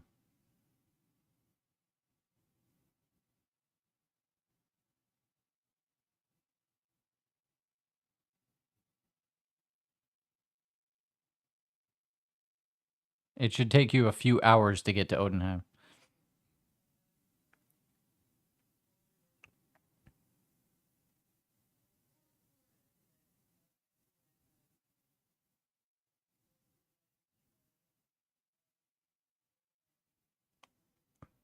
Hmm.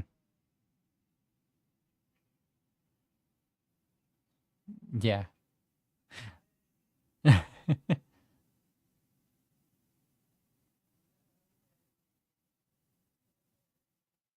No, no, spend all the time you want.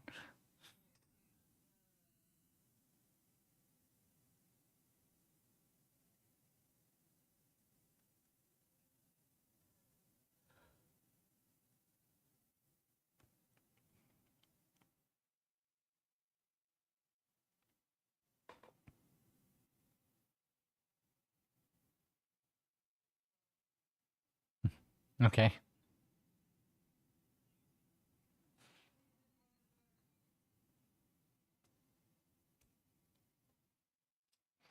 And you were sending that to Traxedag the 8th? Okay. He would respond in short order. Let's see.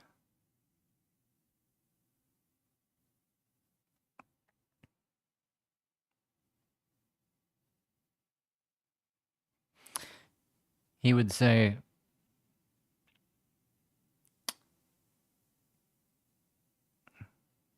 "Greetings, Paladin. Odenheim is extremely secure, and as far as getting in, I will do what I can. But I don't think they will listen, because I am in prison."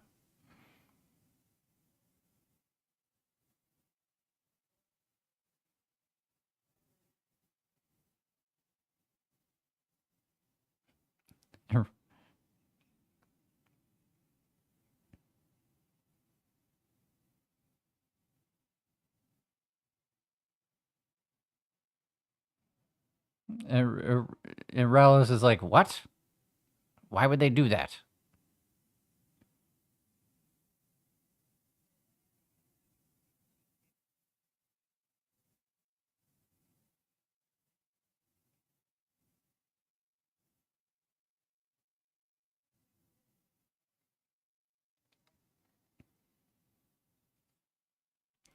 I don't think you know where Glornin is. Yeah, I don't think you know what his deal is. So feel free to make your own decision there.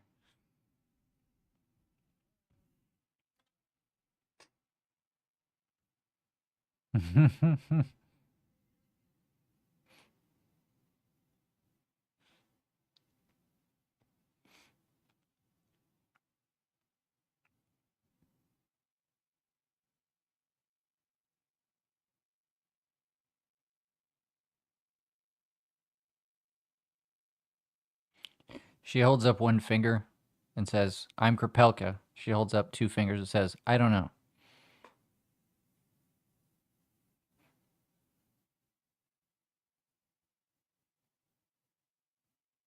No, you asked me two.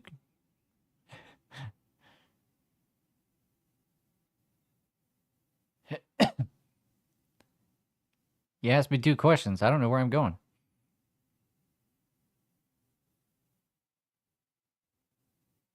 I just got out of fucking alien jail. I don't know where I'm going.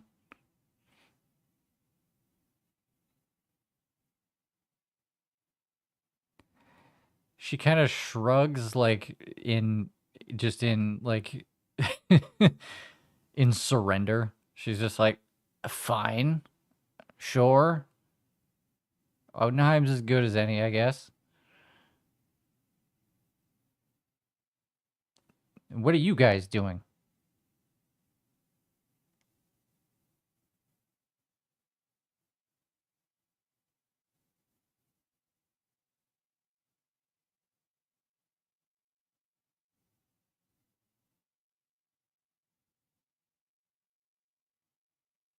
Oh yeah, you guys know all the stuff about the that the legend lore spell revealed about aminosis.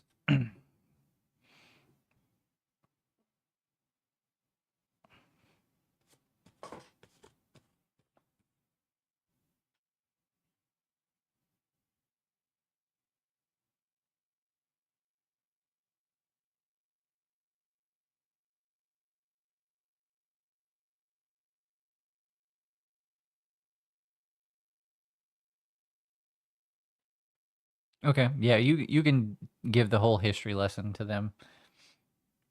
Some of them are more interested in the story than others. Um,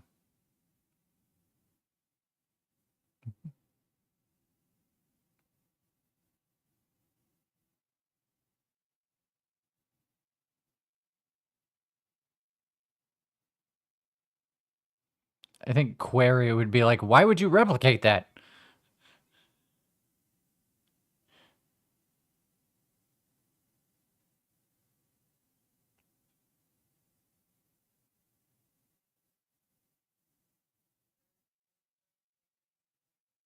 Yeah. What are you sending while this whole history lesson is happening?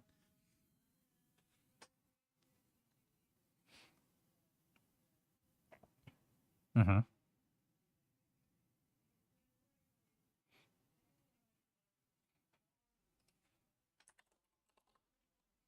I got to see where Rick is. Okay.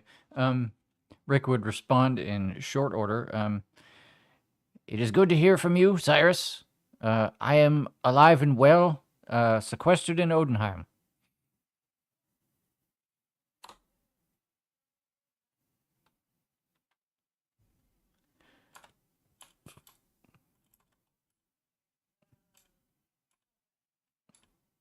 Okay.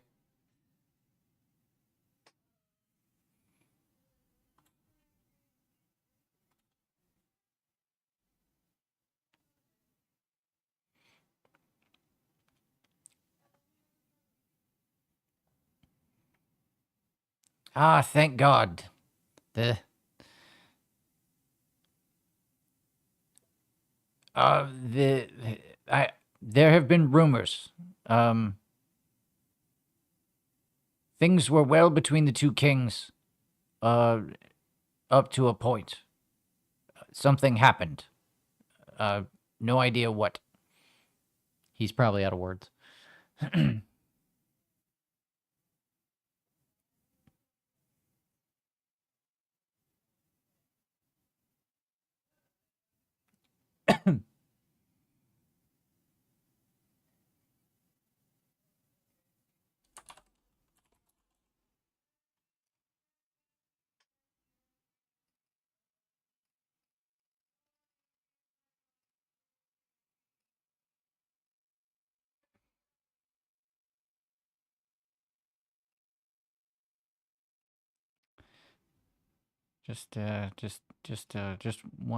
Just one second.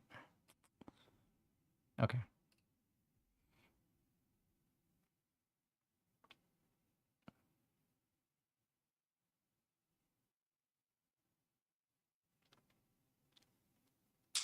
Okay.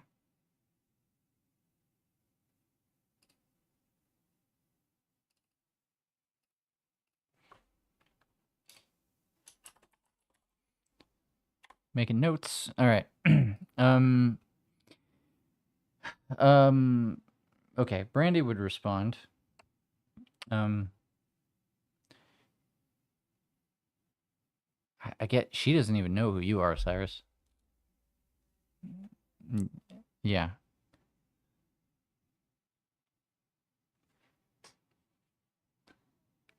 Yeah. I think Brando goes to Skyfire Labs. I I don't think anybody else does.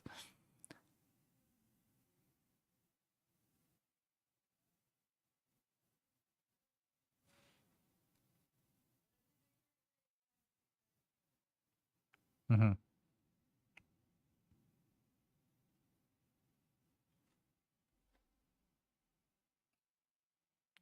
I think so.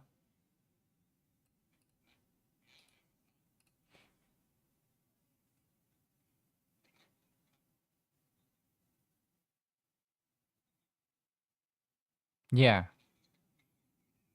Yeah. Leave the nerd shit to the nerds.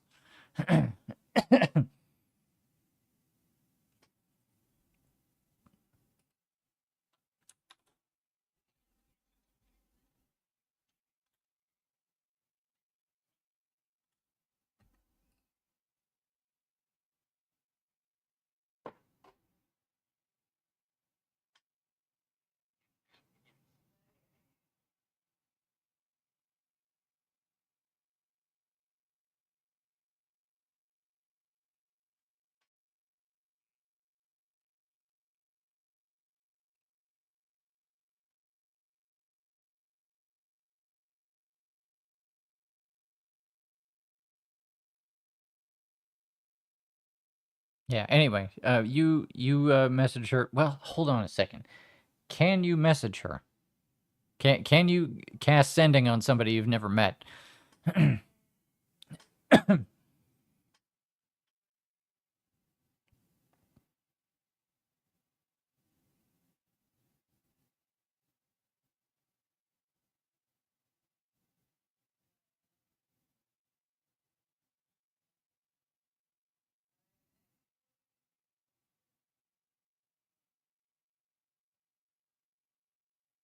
Mm-hmm.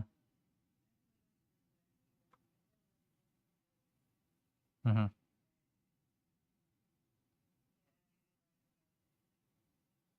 Okay. Um, I think he would respond with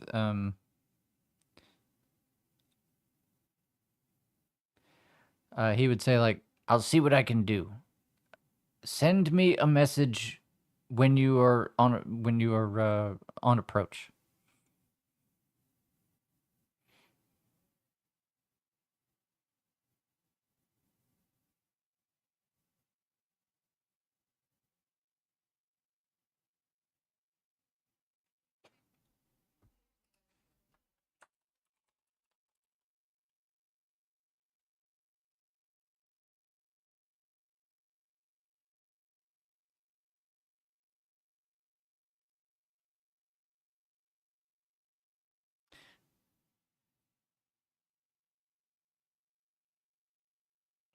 Hello, Cyrus. Um, Safe in Mornstead at the moment. There's quite a few of us. We're making do.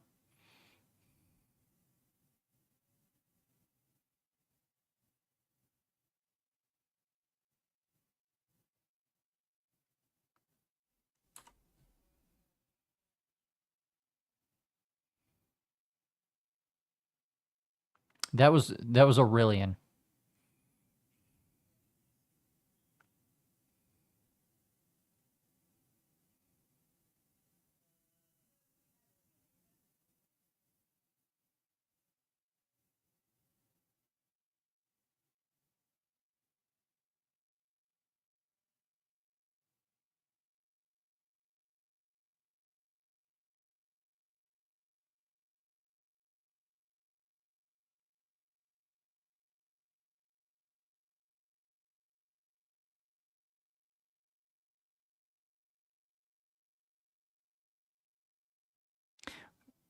When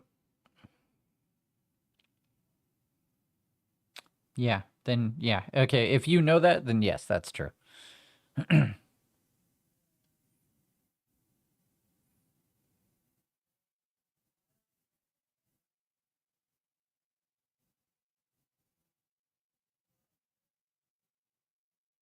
I think so. I told you all that, right?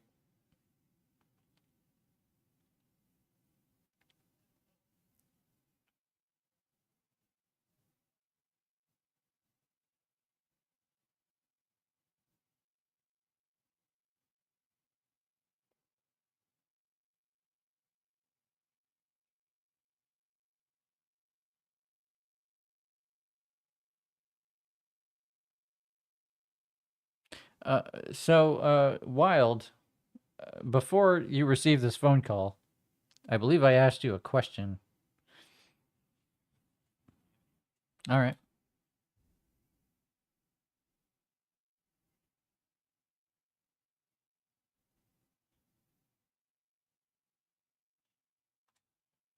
Mm-hmm.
Hmm.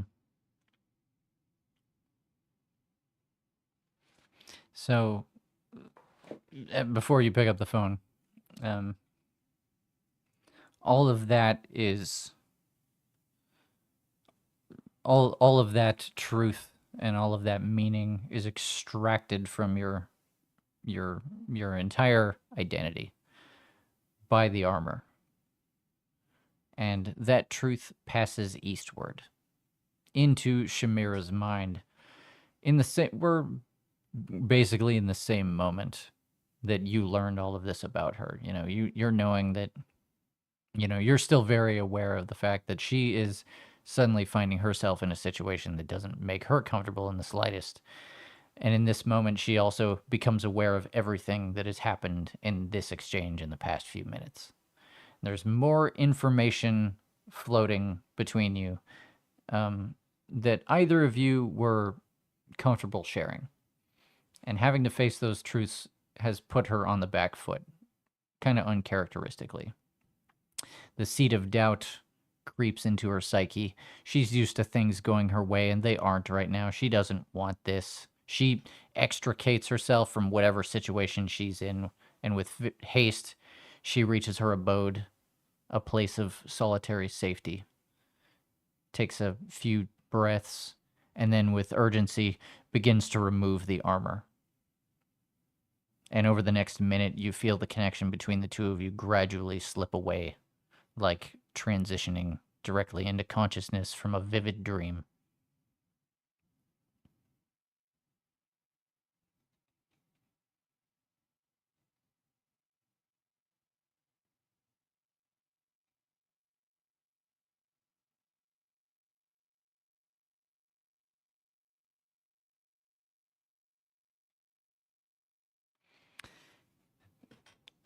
Yeah.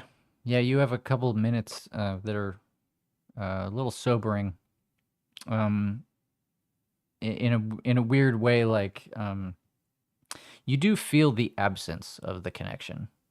Um, it's an easy thing to ignore when it's there all the time, but you definitely feel it now that it's suddenly gone. Um, and in retrospect, um, the way that information has been shared between the two of you has evolved from the first day that you put the helmet on. The connection between the two of you became more innate and less impersonal, as if the information which used to be delivered by a proxy voice is now beginning to overlap with your own. And you think that the more information is traded between the two of you, the easier it becomes to understand each other. The the armor extracts truth rather than letting you communicate directly. But you have a feeling that that might change if you keep at it. And then your sending stone goes, great club, great club, great club, great club, great club, great club.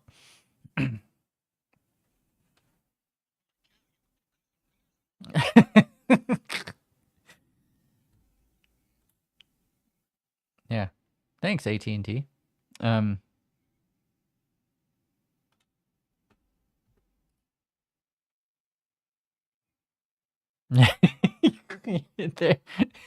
it's yeah, it's short for something that has a lot of apostrophes in it.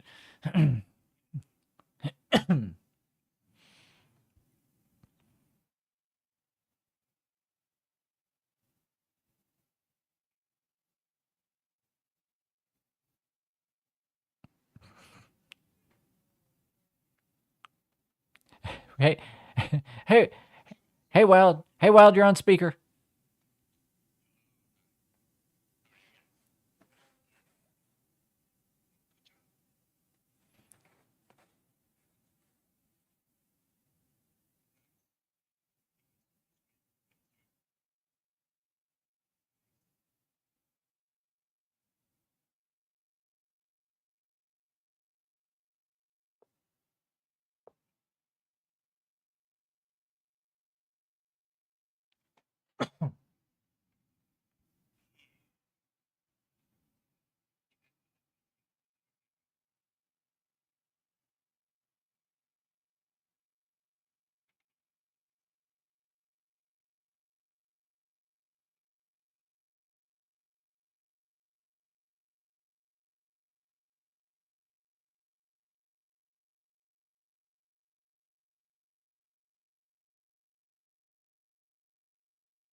No, great club.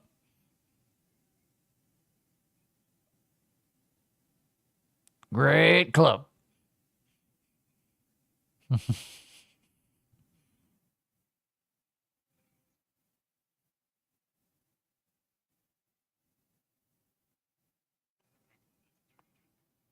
Great club.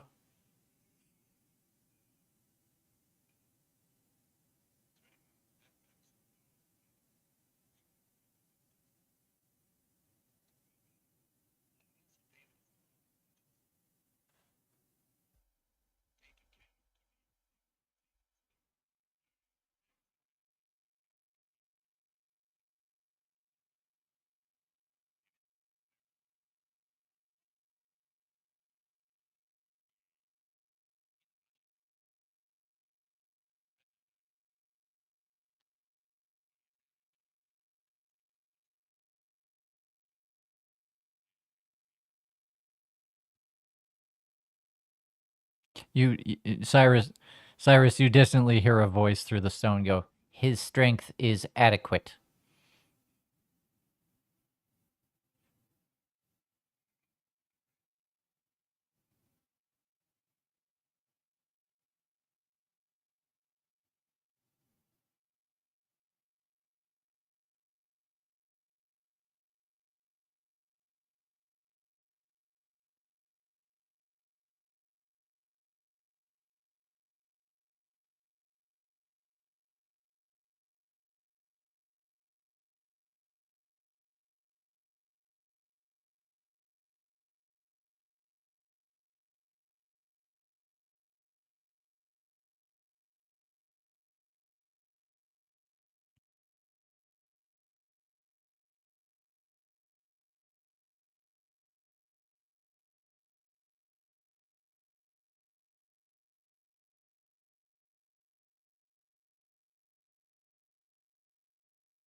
Relos raises his hand and is like, if I may, um, I feel as if, well, quite frankly, I know the kind of nonsense you folks get up to, and I feel as if it would be prudent to leave military matters to military forces. That is to say, I feel like our your time is better spent elsewhere. Things are bad, obviously, yes, but things are going to get much worse if we cannot defeat Alabar in short order. So I feel as if that should be our priority. Yes?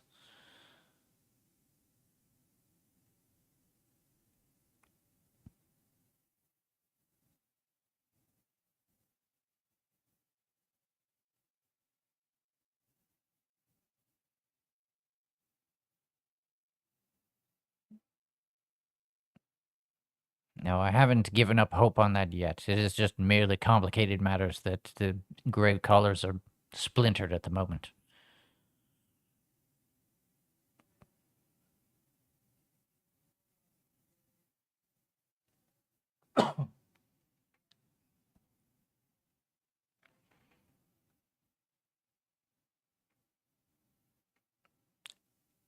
I'll say you guys have the materials, especially since you're at one of your main bases at this point.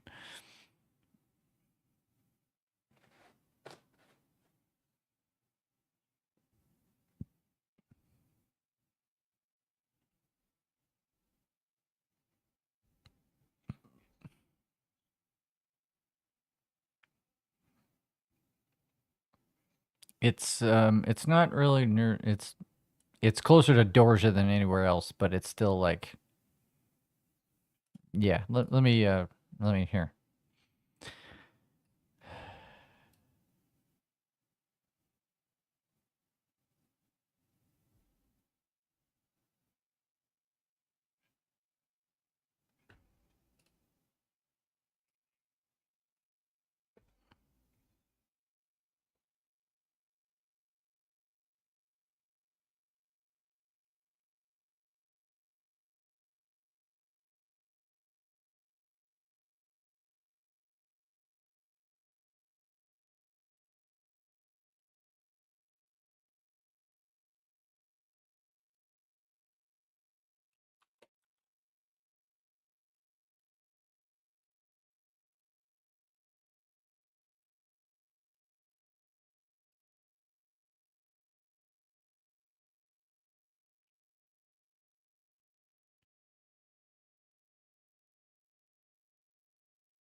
Ra- Rallo says, I support this notion. Once inside the gates of Odenheim, I'm sure that if such a Stormguard airship is still interred, merely need to bend some ears to get a hold of one.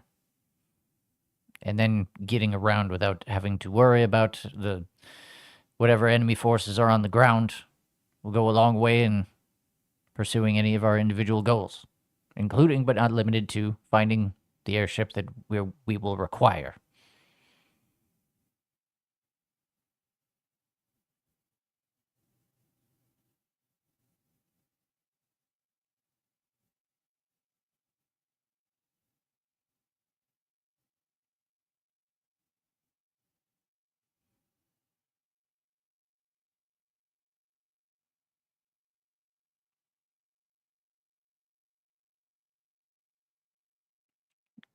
Query's like, you have friends on the way, right? Will that be enough?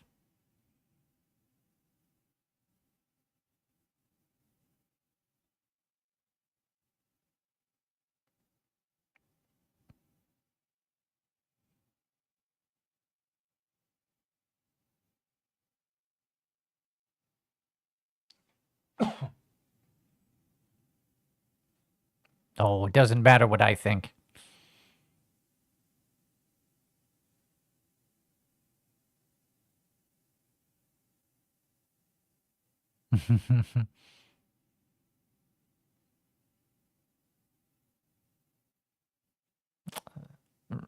Rallis has a yeah.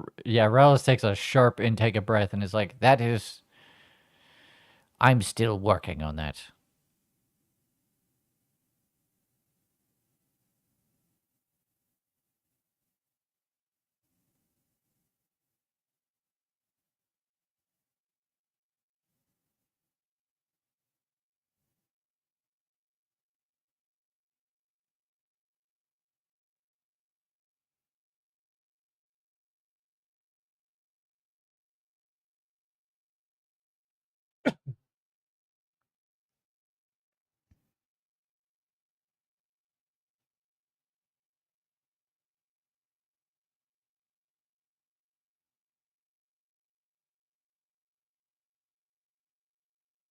I should hope so, Cyrus.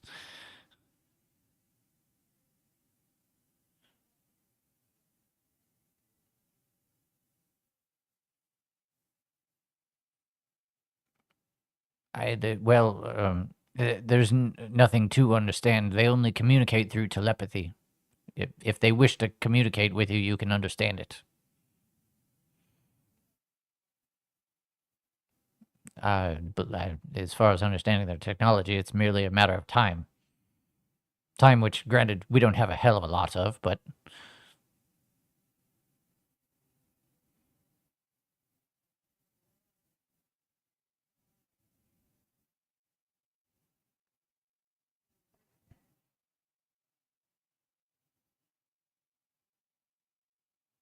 indeed, assuming that they do not return, wondering what happened to the forces that were there, that we, stabbed a lot.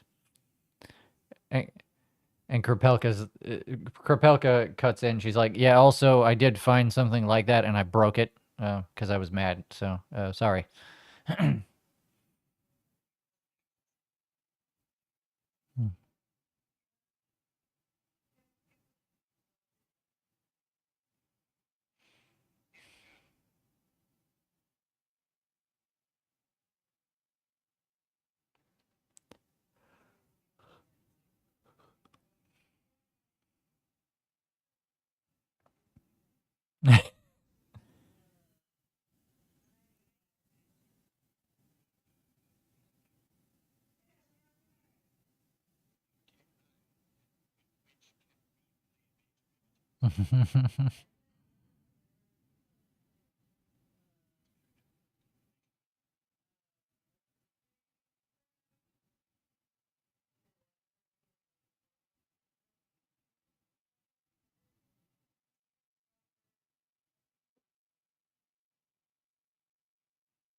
I'm not going to lie, my son. I have thought about it, and I haven't stopped thinking about it. But yeah, I honestly, I think building an airship would be easier. It would have to be a significant weapon.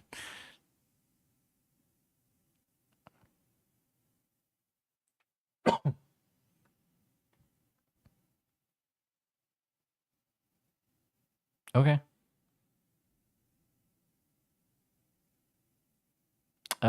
Do we want to do a round of rumor mill over the next next couple days while you guys are waiting on the rest of your fellows to show up? We could do rumor mill.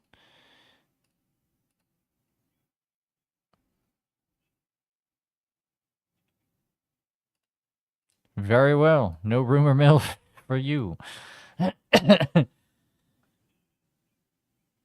hmm Okay. I mean, it's up to you guys how you're gonna spend the time. Y- okay. Sure. Okay. If it's gonna be a Black Ram check, we'll wait until next session to talk about what happens at Black Ram. Um, yeah. Uh,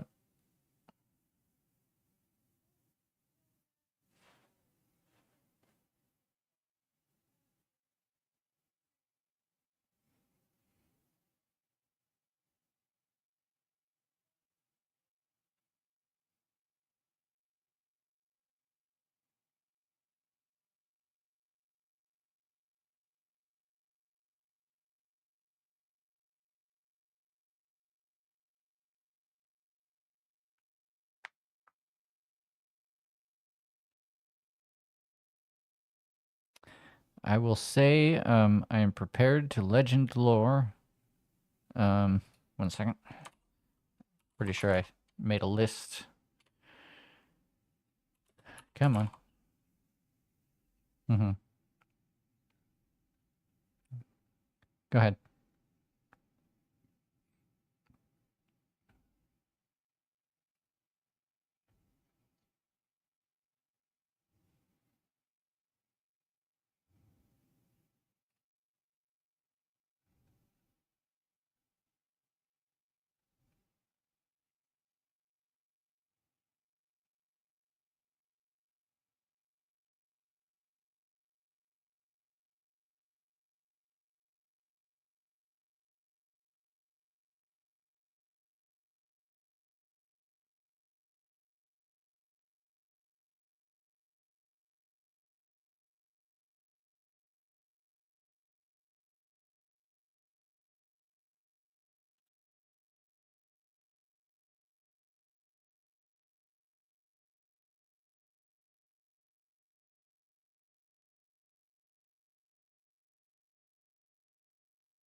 Perfect. All right. With that resolved, do we want to try and fit a legend lore in before we wrap up? Yeah, it's just about 10.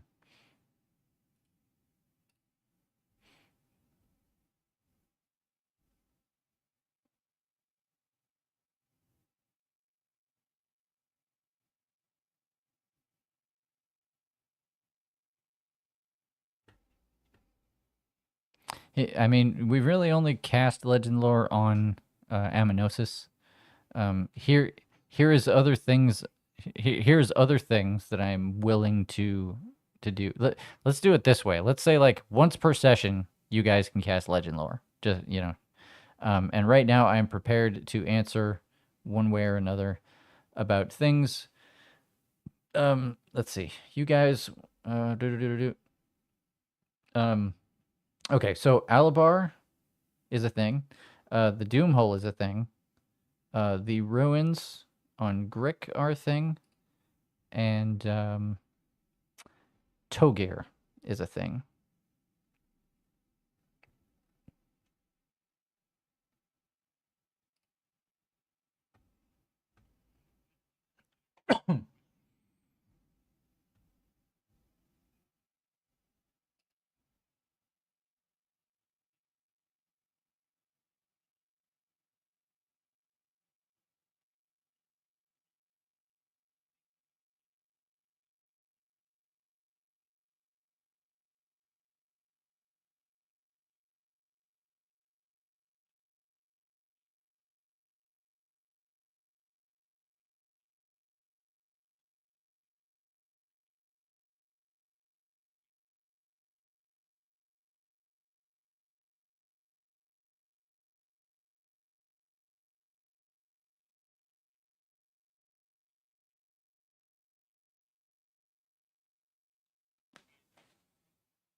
So what's the move?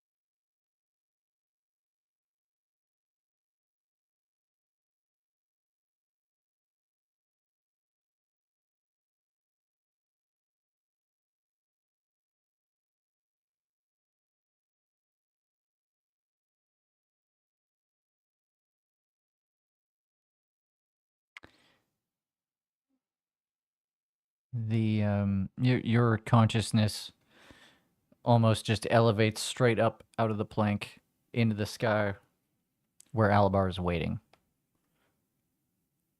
and then follows Alabar back through time. Imagine the imagine that montage of like you can see the clock winding back, and it gets faster and faster and faster, and after a while, the clock itself doesn't exist because that's how far back it goes.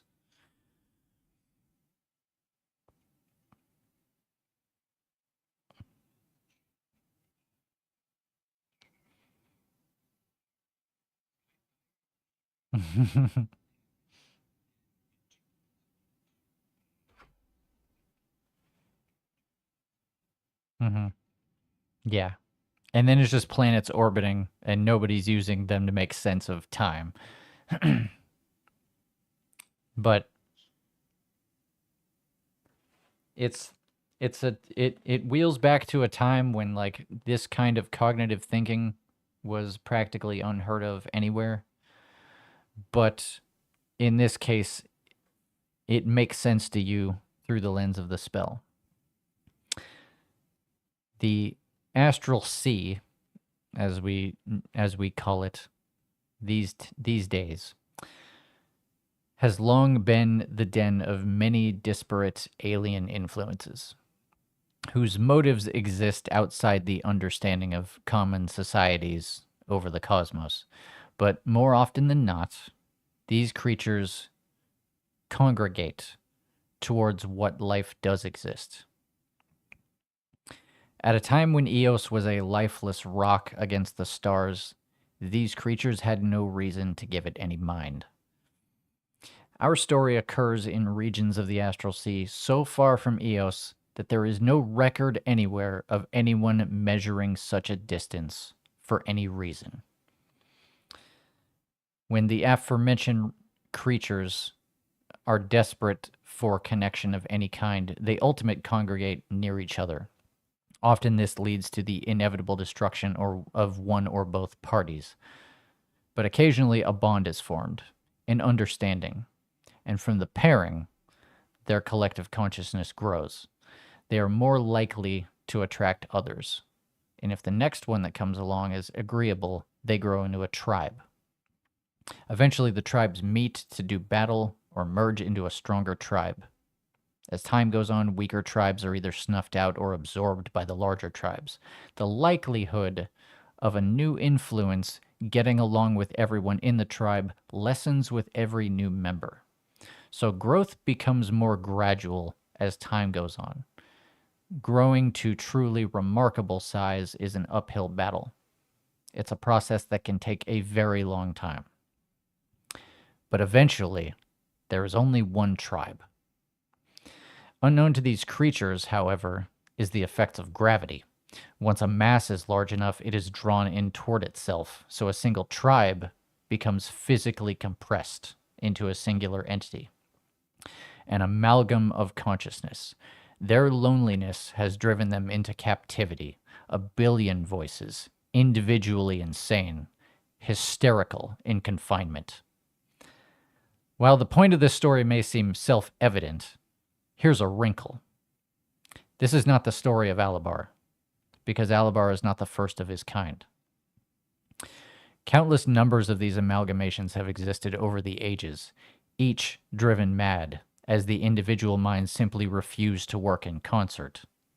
Sometimes this results in a creature that could best be described as a moving catastrophe, expressing its frustrations on anything or anyone unfortunate enough to be near. But this is always temporary, as these composite minds want nothing other than to be freed from their tortured existence. This story always ends in self-destruction. These creatures always choose death eventually.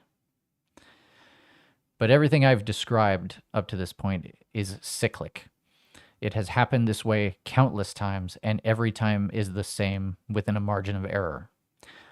But given enough time, anomalies do occur, and the universe has more than enough time. It just so happens that one such amalgamation came into Illithid space. The Illithids, never one to assume that they were inferior to another, engaged the creature. Under different circumstances, the creature might have paid them no mind, but having thrown the gauntlet, the Illithids had volunteered to be an outlet for this creature's rage. The Illithid colony was consumed. Every Illithid's mind was added to the slurry or destroyed in the process.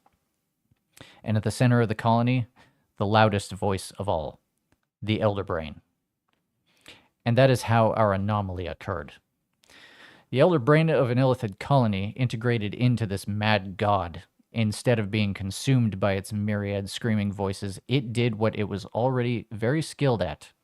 It seized the attention of everyone that it now shared a consciousness with, like the yoke of a billion steeds. And just like that, an uncountable amount of frightened, angry voices suddenly had something that they never had before: purpose. The Elder Brain brought the community to bear and combined it into a singular consciousness, a hive of experiences working in harmony toward a common goal. Their goals were simple in the beginning: nourishment. They were unstoppable as long as they were healthy, and they would need a lot of energy to survive. The campaign began. The creature's voices quieted, focused on the task of devouring anything and everything they could siphon energy from: beings, societies, resources, worlds, gods. And that it has been its quest ever since. It would be 4 million years later when life would first come to Eos. The being has evolved much since then. The words Elder Brain no longer have meaning. Its numerous voices still exist, but they have since lost all sense of self. They are merely bundles of neurons all fueling the singular process of existence. The physical body has compressed itself into a uniform mass of flesh and blood. It has developed the biological systems needed to ensure its long-term survival through a combination of new, brilliant minds being added to its collective and the infinite stretch of time required to design and fabricate its ideal self. Worthy of note is its psychological development.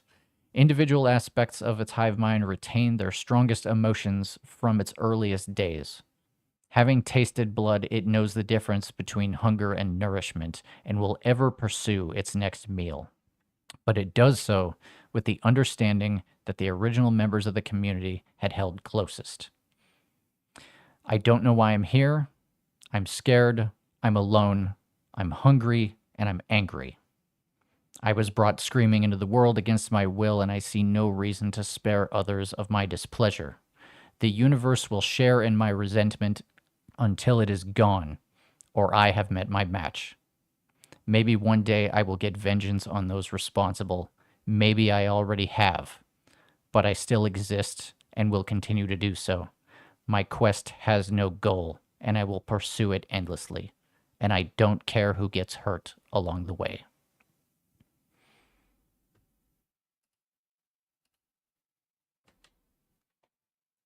And that's our show, ladies and gentlemen.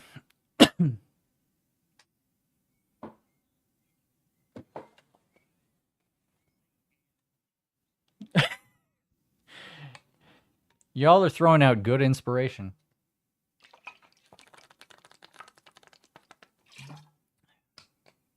Yeah. Yep. We're gonna say goodnight. Everybody say goodnight.